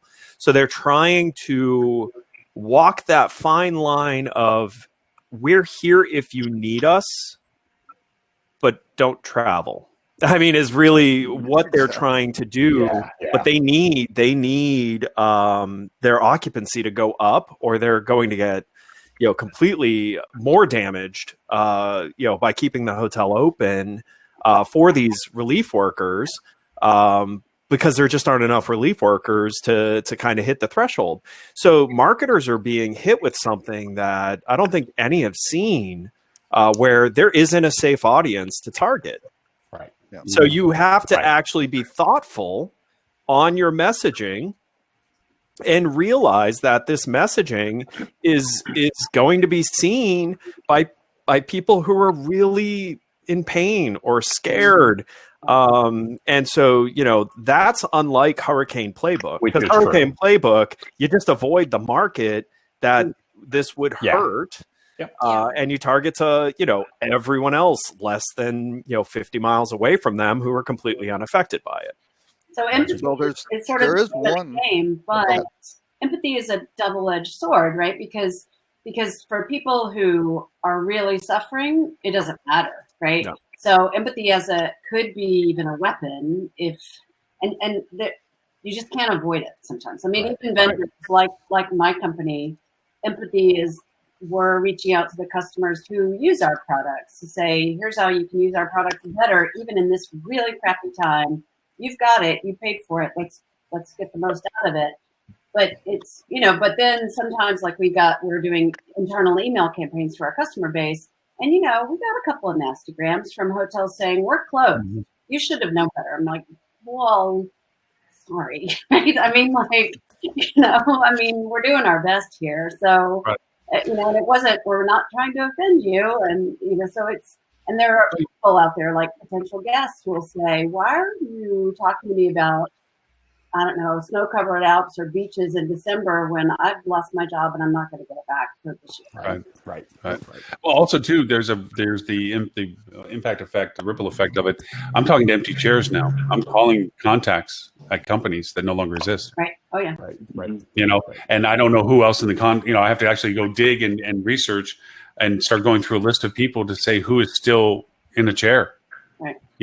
And it is a shame in some senses, not to pick on Marriott, but just ownerships that made these choices where they just wholesale got rid of their staffing without the repercussions of who has the keys to what, who did what, and the people that are left behind that you are entrusted because they're your top people don't even know how to turn on their computer. I'm just being, over dramatic, but, let alone know what to do with it. So, these are the realities of, I thought you didn't, and no, I had such and such do that and such and such. Well, why did I fire such and such when they're the one that did it, So there's a lot of truisms that are coming out of this of like, oh, so that's how things got done. Well, and Lauren, all the companies that had really crappy security where the revenue manager used the same login and all the systems, they're fine, right? As opposed to they're living their best life right now. Two-factor authentication. The ink blotter. Wait a minute, there's no ink blotter. Never mind. 1, 2, 3, 4, 5, 6, 7, 8. Right. One weird little niche though that is going to come up, and I don't know. You guys are smarter than me on how to target this. There's going to be people who've had coronavirus. And now they're fine, right? Because most of the cases are relatively mild. That's great. They're immune, right? So I predict there's going to be a big focus on how do you get those folks. Yeah. They think that's true. Yeah. Nobody knows for sure yet. Right.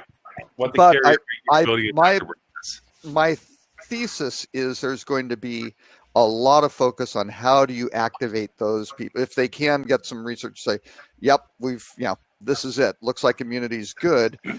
Then how do you get those folks activated? And that might be a really interesting thing for the hotels, for volunteers to help. I don't know how you approach that, though. That is a hot potato.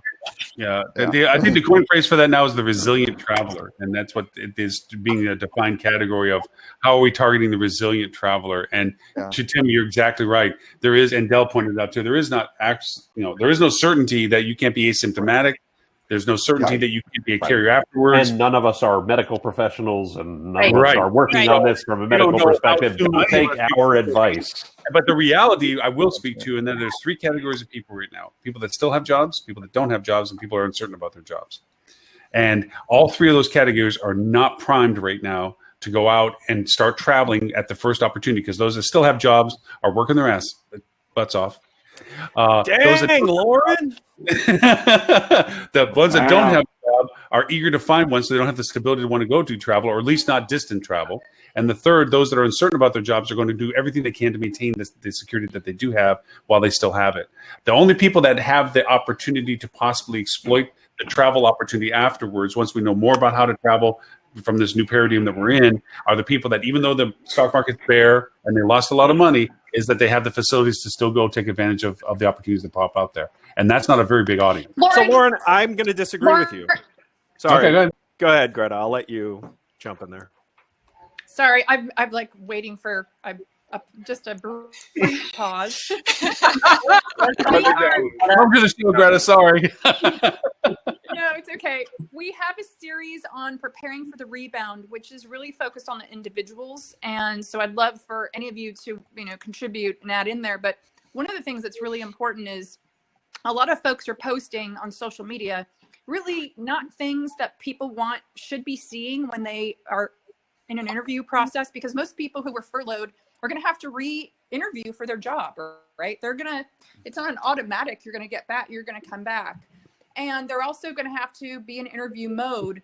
And we have to get people to understand what they're posting today, how they're spending their time while they're in quarantine. These are all stories they should be telling, but they really, really have to watch social media. Otherwise, people will determine the most important question that most companies will start asking right after all of this. Number one question that I would ask, and I've seen this with others: what did you do while you were in quarantine? And it will tell a huge story. It will tell a big story about how motivated you are. Are you a digger? Are you hungry to use your time wisely? Were you disciplined? It's going to be important how people promote how they spend their time. It's in resumes and focusing on your strengths and taking an assessment and really understanding, where do I want to go from here? It's a good moment to hit the pause button and figure out which direction you really want to go in, and train, cross-train, develop yourself, do all these things. But I think people can tell a wonderful, marvelous story. It's just whether or not they choose to. And people will hire people back, but they're probably going to be looking at who they hire back in a very different way. Can you wear multiple hats? Are you a quick learner? Are you disciplined? And are you going to develop yourself, or do I have to push on the gas? Yep. Now, to the other side of that too, one other thing I'd kind of put out there is how you furloughed or laid off your employees is also going to affect you or help you when you recover. I've seen many stories of people being notified that they have been laid off or furloughed via email. Yeah. And I got to tell you, I know it's hard, and you're a leader who doesn't want to just handle the beatdown of every employee reacting to this. That is your job as a leader. Yeah, absolutely. For sure. Actually, one of the best pieces of advice I ever got on this, I want to give a lot of credit to Ted Ting, who I worked for at Leading Hotels for a bunch of years. And, we had to do a layoff during 2008, 2009. And one of the leaders in the organization, we were having a team leadership meeting about what had to happen and the folks we were going to have to say goodbye to and the like. And there was somebody who was in a relatively senior role who had been with the company for a long time, had never laid anyone off just because of the nature of the thing, and said, I hate to admit this. They said, but I'm shocked by how hard this is. And Ted's response was, good. It's supposed to be hard. Yes. You're telling people that they can't work here any longer. And if you ever reach a point where you can do this without feeling somewhat emotional about it, it's time for you to find something else to do with your time. Yep. And that has stayed with me for a long time because he's exactly right. And not to get too political. Yeah. The Apprentice hey, look is at the, the time. worst thing. I remember going to a Take Your Child to Work day. No, the Take Your Child to Work day. This was Tim and I work for the company. Right at the peak of that, and the number of kids running around screaming "You're fired" was insane. Right? Oh yeah. Because no, and Tim actually no. One day I had to. I did work there in 2008, 2009. Travel resources. Oh, right. Yeah. Tammy was spared. Tammy was spared because Tammy was great. And now the other people were great too, was the problem. Right. But 30 people in a day, I mean, that changes you because you start looking at these people, and the ones who come back, the worst ones are the ones who go, it's fine. Single mother, it's fine. I'll find something else. And you're like, no, punch me. Yeah, that's exactly right. This is the worst thing. You are the best person. It's called survivor guilt. Yeah. Oh yeah. I took a absolutely. team of 70. I took a team of 72 people down to 6 after 9/11, working at Charles Schwab. And my worst particular day, I will tell this story. This was a little off topic. But I got emotional because there was somebody who was a dear friend of mine who I had to let go, and they were consoling me, and I just felt like the worst human being in history. That is a low point. But I also wanted to point that out because you may not realize, but they're all telling each other how they're being let go. It's very public on social right now. And I've seen a mix of singing praises of wonderful leaders who really did go above and beyond to make sure their people who they had to furlough or had to lay off were okay. And then there are the ones who, yes, they emailed a team of people. Group text. Yeah. And a Zoom meeting. Hey, glad you're well, here. at least a Zoom meeting, you're face to face. There are Trip Actions this week, which is a corporate travel startup, laid off 100 customer support people in a Zoom meeting, where everyone was present. All at the same time. Oh, that's efficient. First people joined, got fired. Second people got rotated furlough. Third people got to stay. The American Idol approach. We've separated you into groups. Who's going to make it through? So there's an article. I mean, I'm not giving anything private away. It's in protocol. So, but you could see, so everybody was just like we are, right? You could see everybody, and you could see people, and everyone was muted. No questions, right? No, so muted from the top down. You're lined up with blindfolds. Just get shot. Yeah. Robert, I'm afraid I'm going to have to let you go. That's all right, Ed. That's all right, Ed. I believe by you continuing on, the world will be a better place. I'm willing to make that sacrifice. By the way, folks, I really do. I wasn't just making a joke. I really do have to bounce. We're letting Tim go. And Lauren, the best thing that happened for you was Gretta completely distracted me from telling everyone how you were completely wrong on the last thing you said. So, I mean, you should thank Gretta. You should thank Tim. Put a pin in that. Let's come back to that. Yeah. Tim, where can people find you? They can find me at timpeter.com, and I'm TC Peter on Twitter. I hope you all have a wonderful weekend. Stay well, stay healthy, stay indoors, wash your damn hands, and look forward to seeing you all a week from today. See you, Tim. Thank you. Bye, Tim. Today. Thank you. Hey, can I bring up one other point that Dell made in the comments? Can I tell Lauren how he's wrong yet? No, right after we're getting this, really far away from like when Lauren said something completely wrong. Lauren has messaged me, said, come up with topics so Ed won't tell me what I'm wrong. So I'm really trying to help him out. Actually, Dell made the point on vacation that people are they're using all their vacation now, right? So his little posit was, hey, this may be tricky because people may not have vacation time. They're going to be cash strapped, and that may, make a recovery even harder, which it's like, thanks for depressing us, Dell. So but here's the thing, and actually that seeded what I wanted to kind of point out here is there are different audiences of people who will be in different situations. Do not make the mistake that Lauren was making and assume that your audience is only the people who can get on an airplane to come to you. Not airplane, didn't say airplane. Well, no, but the way you were painting the amount of effort and cost to go on a trip was as if it had. How about the narrow casting of not looking at it as a funnel anymore as it is a segment? Right. So while I understand that there are going to be entire groups, large groups of people who can't travel like they previously had intended, that does not necessarily mean they will not travel, because unlike ever before in human history, we have all been locked in rooms for an extended period of time. And I think you're going to find that even a small escape is going to be something people are looking for on the other side of this. You should be prepared to have yourself available to different audiences than maybe you had targeted before, because yes, your audience may have that, really deep impact to them because a large percentage of that specific type of audience happen to work in industry sectors that led them to strong financial hardship.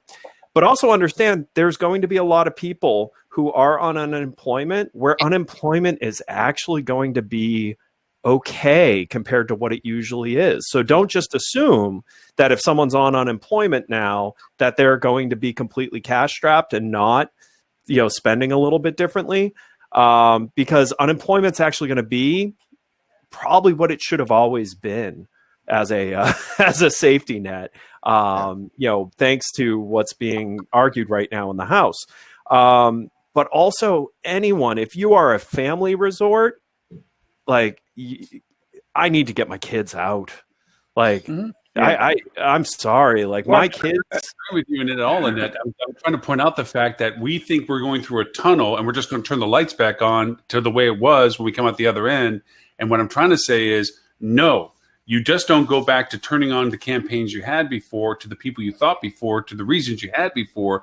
To your point, they're still going to want to do stuff, but they're going to do it in a whole new context, and there's completely different way. Segments. Well, for example, right? So we're talking to a lot of our clients right now, preparing for at the appropriate time. But staycations are going to be a big thing. People have been stuck in their house. They're not going to want to travel because of fear. They want to stay close to home.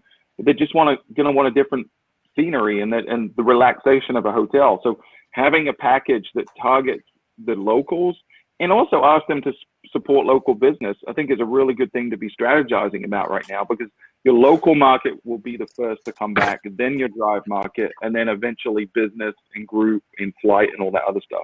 But don't neglect your locals. They're going to want to travel or stay in hotels. They just might not want to go too far to do it initially. Right. Well, and Lauren, I think what you're trying to create is, it's not a funnel, it's not a tunnel. There has been a branch in the timeline, and there will be an alternative universe now. Moving forward. Now. There is no returning to the universe as it was before this event. We can start doing crossovers, and there'll be evil Lauren will come and show up. It'll be great. On the evil side on this one, but so it'd be evil Lauren and nice Ed. Is that it? Yes. I own it. Through the looking glass. Hey, what Lewis is pointing out to is and this goes to alluding to what some question that Tim had brought up that was in the conversation. Our social norms are also changed, and it will affect us a lot longer than just the return to our ability to do things. And that's going to change how we go into any place. I mean, as we're talking about, it's will we go in and get our thermometer or our temperature checked? Will we have to ask questions of cleanliness standards? Will there be new protocols that have to be communicated in our messaging before people feel comfortable enough to travel with us?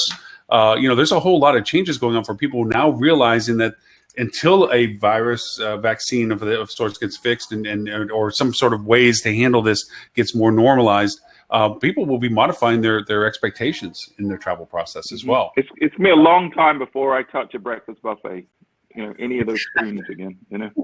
Or not stone a person that counts more than 3 times. I mean, I've been around with rocks for a whole week now. I'm interested to see how the brands change their standards as relates to buffets, for sure. Mm-hmm. Yeah. Sure. The Chinese restaurant market's in a peril right now because it's how many Jello do we have in a bowl? How many?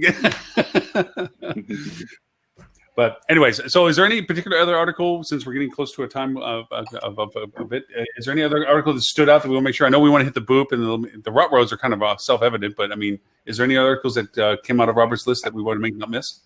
So there's actually a comment I wanted to make on the guest that we had at the beginning of the show, because I forget who it was made the comment, but I think all three organizations are doing this. You know, typically they're all very gated communities, so you have to be a member to derive the benefit from the organization.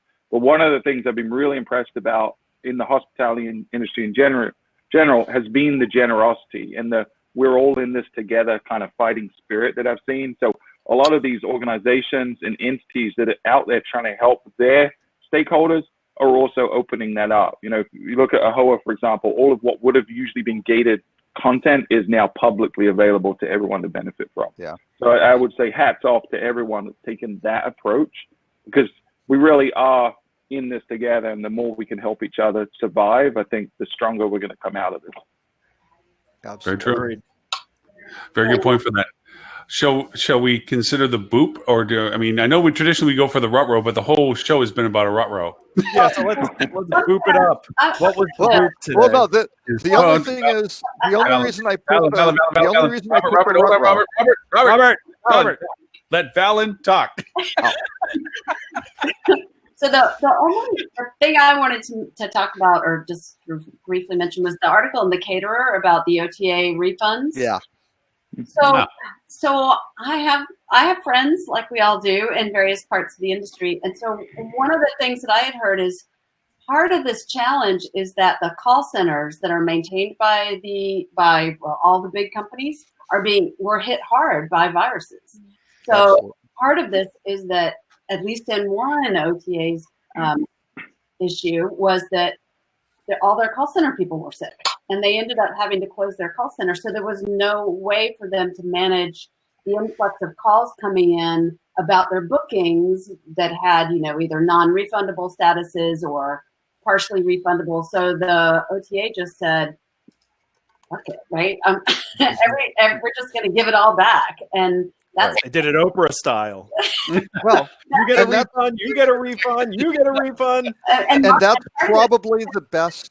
That was probably the best strategy from a marketing and branding perspective as well, right? Saying, look, this is a bad situation. You aren't supposed to be traveling. Right. So, which is also, I think, why Expedia is doing the, the Captain Obvious, don't travel stuff. And they're like, hey, here's what we do. Now, the other side of that, though, is they're I think we mentioned last week, they're going to penalize the hotels who don't play nice with us too, because you're going to start losing points on your ranking when all this comes back. If you're like, no, we're going to hang on to all these people's money who's just lost their jobs. So, yeah. That's why I think that's sort of these hotels are. I mean, and I understand it can put hotel in a bad position, but on the other hand, like there's that empathy thing again, right? I mean, even big companies have thousands of sick employees that can't always make it to their jobs. Yeah. Well, if the hotel is doing that to its guests, they certainly shouldn't get any benefits of any loan forgiveness or anything like that. It's like, hey, we got a contract. Let's have them deal with those terms, right? And I'm pretty sure those hoteliers are probably doing exactly the same, trying to take as much as they can on the other side as well, right? So, I just wanted to bring up. What? Go ahead. Yeah, that's definitely. No, I asked Stuart if he needs to get tested. I heard him cough off screen, but he didn't want to write it. Yeah, Stuart, go get swab, buddy. I think I already had it. I had like a month of coughing and flu and all kinds of stuff. So, I'm actually convinced I had it right after the marketing conference. Yeah, you probably got it from me, because I think I had it. Me too. I'm pretty sure I had it as well, because it was the roughest, fastest I've been hit. Yep. By anything that I've ever been through. And it didn't test positive for the traditional strands of flu. Same. Yep. So, but back then we weren't testing for COVID-19. Back then it was barely even a topic in the US, it wasn't, right. It wasn't something we really focused 3 weeks ago or 4 weeks 3 ago. weeks ago we weren't testing. I got it from Stuart. I got it from Stuart from Navis conference. So thanks Stuart. Well, it's sharing is interesting caring. Now you're It's immune, interesting right? because 2 days before the marketing conference, I was visiting with a friend in New York. And so we were going around to all these different places in New York, and we were staying in Chinatown. So the chances that somebody came back from visiting relatives in China, I feel like, is maybe even more extreme. So, Stuart, I might be responsible for giving it to you. Who knows? There you go. You can blame So it I on got me a if you want. All right, I'm blaming it on Lily then. Great. Not the So- Chinese food, Lewis. Has nothing to do with actually being Chinese. Now, I also do want to call out, because it has been a while since I've seen Stuart, and he may not have bragged on this, but even with having the flu and being fairly sick, he completed a marathon. Yeah, Really? Yeah, Wow. my wife was very much opposed to that, but I All put the common training sense in and I would be. decided to do it. Yeah, I mean, it was stupid, but I did it. So, and I And I'm- survived. And I'm you're so alive to impressed. tell the tale. Yeah. Barely. That next week was rough. I thought had pneumonia for a few days there, but I survived it for sure. Yeah. It probably did. Yeah. Well, So- given the fact that a week ago we wouldn't even talk about hotels contributing their assets to being anywhere related to a coronavirus aspect of any sort, and then we started breaking that ground by talking about putting a coronavirus tab on your website to address the concerns that guests would have, to now talking this week about actually contributing your inventory as a place to support what's going on with coronavirus. I mean, that happened 7 days. I mean, 7 days. 7 Oh, yeah, days. listen.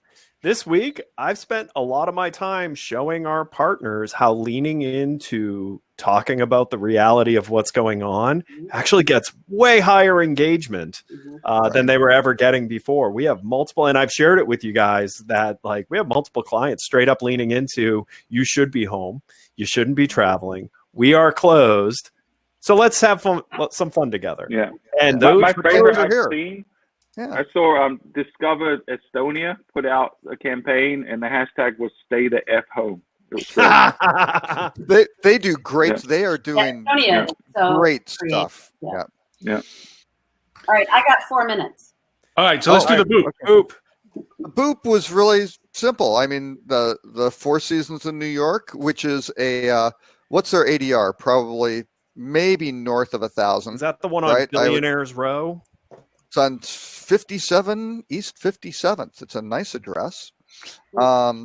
Yeah, they closed down, no transient guests, but they are open for doctors and nurses and saying, come stay here, and they're going. And I'm guessing they might be getting pretty good occupancy. I don't know.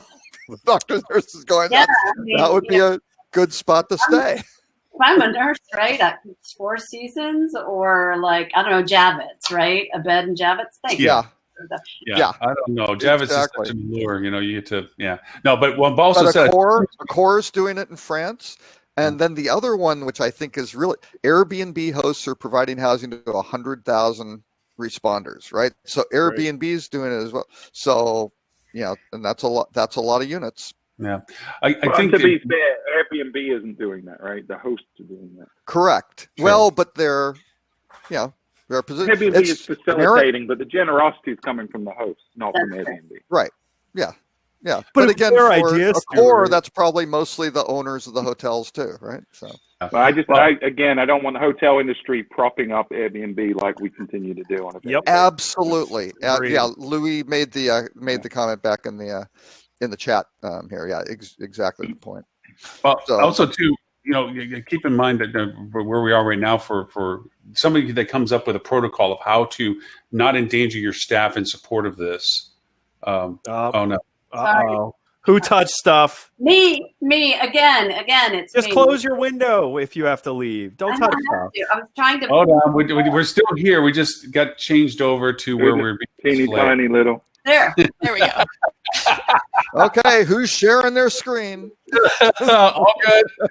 All good. Can we turn the training wheels protocol back on for Valyn? Exactly. So I don't know whether you know this, again, for anybody that was earlier on. So we had almost 56 people in the attendees list, and I sent specifically out to the speakers. And Cecil and Bob have already been with us a couple of times, but Chip hadn't been. I says, please, please, please do not touch the blinky red button in the upper right-hand corner. Guess who touches the red blinky button? So all 56 people, poof, disappear, and I'm like, crap, and I'm going. Yeah, but you got like 11 still, so you know. Oh no, we got up to around well, when the gentleman run, I think we're back up into the high 40s or something like that. But I think a lot of people just didn't know how to get back to it again, or didn't try. I don't know, but it was one of these whoosh. Now we had way crazy people on the other channel, so thank you. But to the end of this, because I know we're at that point. Valyn, thank you very much for the time and the questions and the contribution and everything else. And knowing hopefully we still have some time, I hope that we get to see more and more as the weeks go on. If people want to know more about you or what you do, where can they find you? So Twitter, I'm at Valyn Perini. LinkedIn, same, Valyn Perini. And Nor1 is at www.nor1.com. Outstanding. Lily, I have to talk to you after this because we have to finish your podcast formulation thing. So we'll deal with that in a little bit. But if they want to know more about what it is you do and where they can find you, where can they find you? You can find us at tcrmservices.com for all things day-to-day revenue management, and also at thinkupenterprises.com for assessments and strategic plans and system audits and all of those fun consulting services. Now, Stephanie, before I get you off the hook, for people to know, I gave Stephanie a sub account to this platform, which she's the one that pushed the button, right? So she thought I gave her. It wasn't Stephanie. It was me. Oh, was it? Oh, it was you. Okay. But I gave Stephanie access to the sub account. And what happened was we found out that you actually have to sign up for a free account before you get the access to the pro account. So Stephanie texted me back going, gee, thanks for nothing, because when you it just goes to buying the platform. She's like, I could have freaking done that myself. What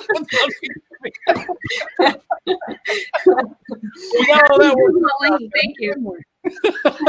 But anyway, Stephanie, if they want to know you and what you do, where is it they can find you? Well, I want to give one 2 cents. I saw that Moz is opening up their academy for free for the next for the end of the month. So anybody that I sent it to like 8 different people because I knew they got laid off. I'm like, if you need something to do. And then my other 2 cents is just like I've been, I've done some different mentoring for people that are younger and don't. I feel like this is the time to like reach out to them and like, I don't know, just help them through it because they take it very personally being laid off or furloughed or whatever. And I don't think it's necessarily a reflection of that. And that's how they see it. So if you know of people and you still are employed or still in an okay place, like think about those other people. But you can find me, Stephanie Spark Smith on LinkedIn or at cogwellmarketing.com. Outstanding.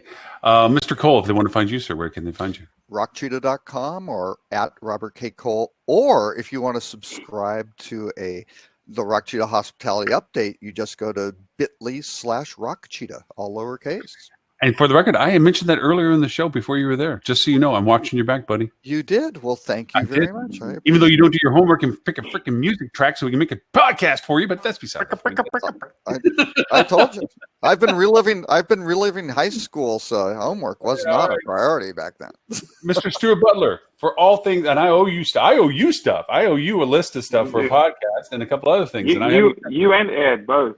I'm waiting on your content, but that's okay. Yeah. So, and anyone else too that wants to come on the show, you're welcome to. Just all I ask is you put together some well thought out tips and tricks to help folks right now. So now you all know why he's waiting on Lauren and I. Yeah. As soon as the caveat is well thought out. They have a thought. Yeah. That was probably too high a bar to ask for you, gentlemen. But ladies, if you want to participate, I'm sure you can step up to the challenge. Duly noted.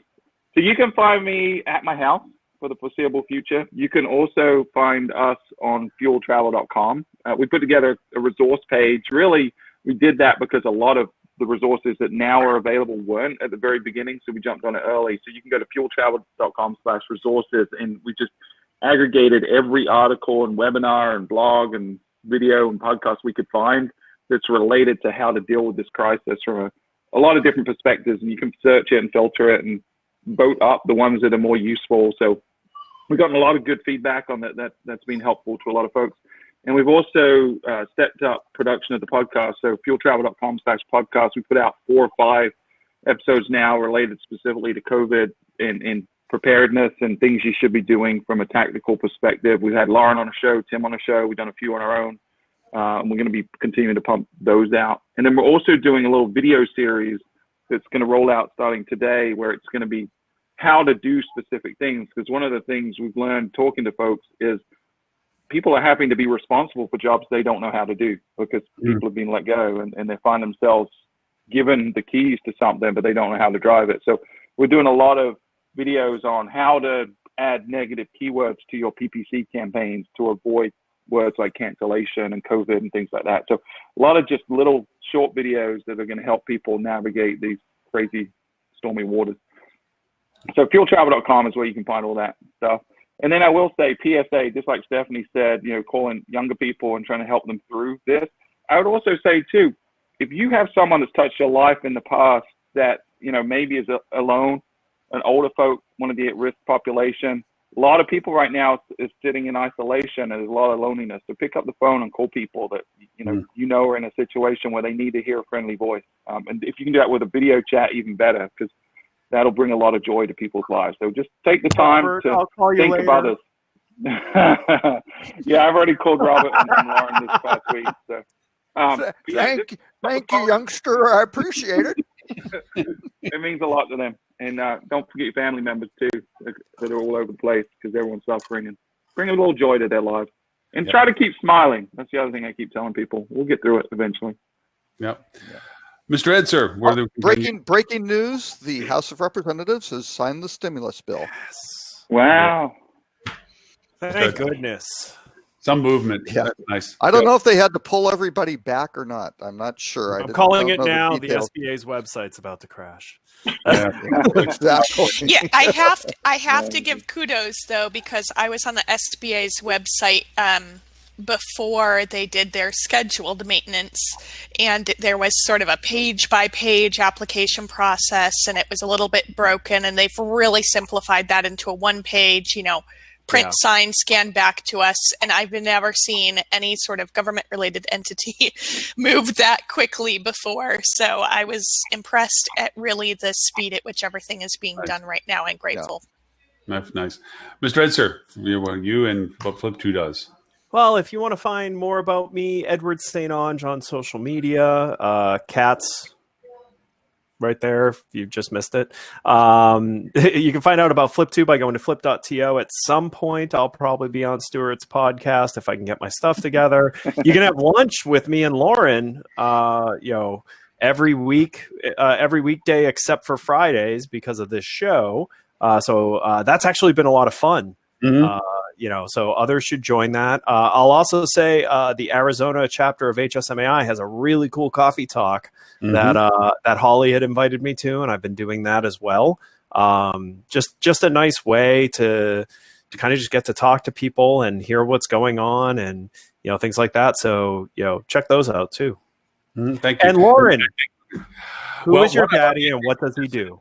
Yeah, we do the thing at noon. It's been kind of fun. We call it We Are Hospitality. It's a Facebook open group, and it's a link that there's no agenda or forum topic. It's just, hey, who shows up, we talk. And we've had some fun talking to people from all over the place, just hearing stories. It's basically the daily version of this show. Oh, the daily version of this show. We say we have topics, but we never get to them. But no, it's a chance for everybody to pop in and just chat and talk and so forth. And it kind of echoes a little bit. There's another Facebook group that we're not in part.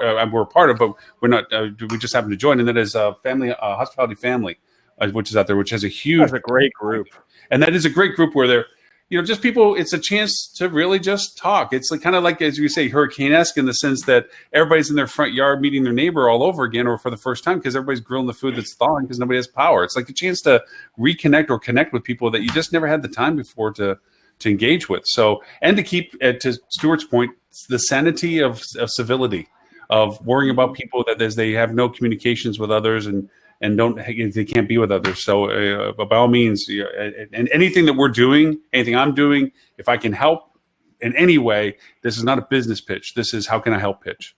Just reach out to me, Lauren at hospitalitydigitalmarketing.com. I'll answer any question and take any time I have for me. If I spend an hour doing nothing, I think I could have spent the hour helping. So at this point, it's not about business. It's about how can I contribute to There's a big enough ocean for us, so don't worry about it. So with that in mind, this show and all previous 241 shows can be found at hospitalitydigitalmarketing.com/live. There you'll find links to and show notes and everything about the shows there. I would like to point out the fact that Lily's podcast will be starting soon, which is Hospitality Revenue Management.